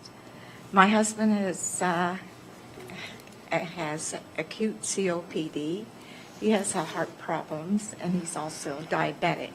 So he won't be able to go outside in the summertime to get some fresh air because he's on oxygen all the time, and it'll bother him. And it does smell. Marijuana smells like skunk. So you can tell it when you're going out wherever it's growing. So that's just my, Are you having problems with the smell right now? it comes on and off. Okay. Yeah, so, Thank you. thank you. Okay, thank you. I'm not sure whether we missed Mrs. Bakula or whether or not she missed the part for the public. So we've entertained all the public. Uh-oh. I did open a can of worms. Okay. Please. We're long past where the public comments were to be made, but I want to be thorough. My name is Mary Mojeski. Yes. I live next door. If I was a baseball pitcher, I could hit their equipment from the east boundary of my lot. My husband and I both have respiratory problems. In the winter, we stay in the house. In the summer, most of the time, we are outside enjoying the nice weather and the quiet. The quiet is very, very important to us. My granddaughters come over. We have 22 weeping willows. They love to help me trim them. It's a joy for them to come in the spring and help me trim the weeping willows. They help me plant flower beds. I have 10 flower beds, 10 flower boxes, and 10 flower urns. They help me plant it. My husband plants all the gardens. He can't go out there with any smell because of the respiratory problems. That means we would be doomed in our house for the summer. Our 3 homes, where we're all related, we live there as seniors. But those homes aren't just our homes. There's 45 of our immediate family. That is home to them too. That's where they were all raised as children, where they all played together. They're all married, they have children, grandchildren. I even have a great-granddaughter. So those homes aren't just our homes. They belong to all our family. And they're precious homes because we've lived there. We've been there 46 years. Some of the others have been there 49 years or 59 years. And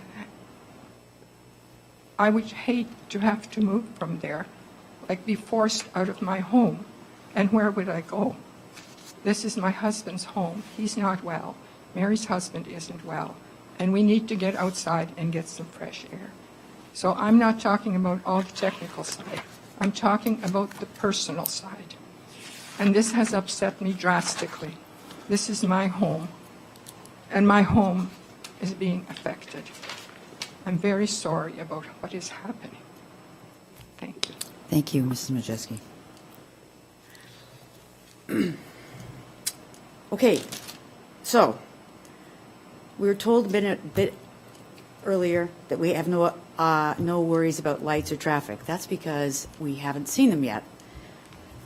But we have concerns about what lights and traffic. If I put a baseball park in the middle of a residential area, we'd worry about the way they were going to be installed and how, in fact, they would be pointed so that there wouldn't be problems. So when we look at rezoning public places, public parks, we worry about lights, we worry about traffic, even though they're not there yet.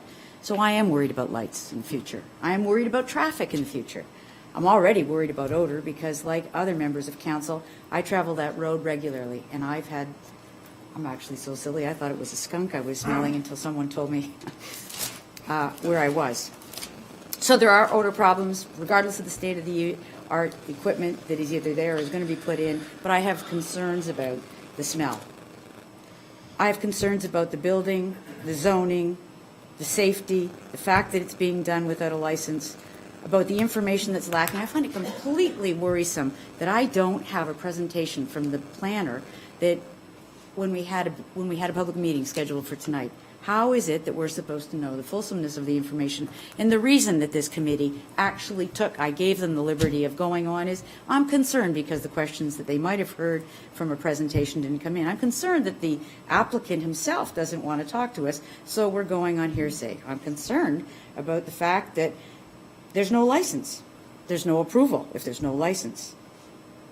I don't understand who's going to do the work and when this work is going to get done and who the actual proxy is for the person who's unwell and whether or not these people will be attending. So if I've got 8 people coming every day, I got 8 new cars.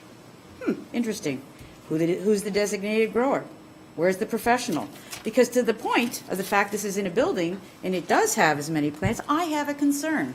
I have a great concern about mold and all of the other things, as well as the exhaust fumes that currently don't seem to be mitigated by the current state-of-the-art equipment. I have concerns about safety.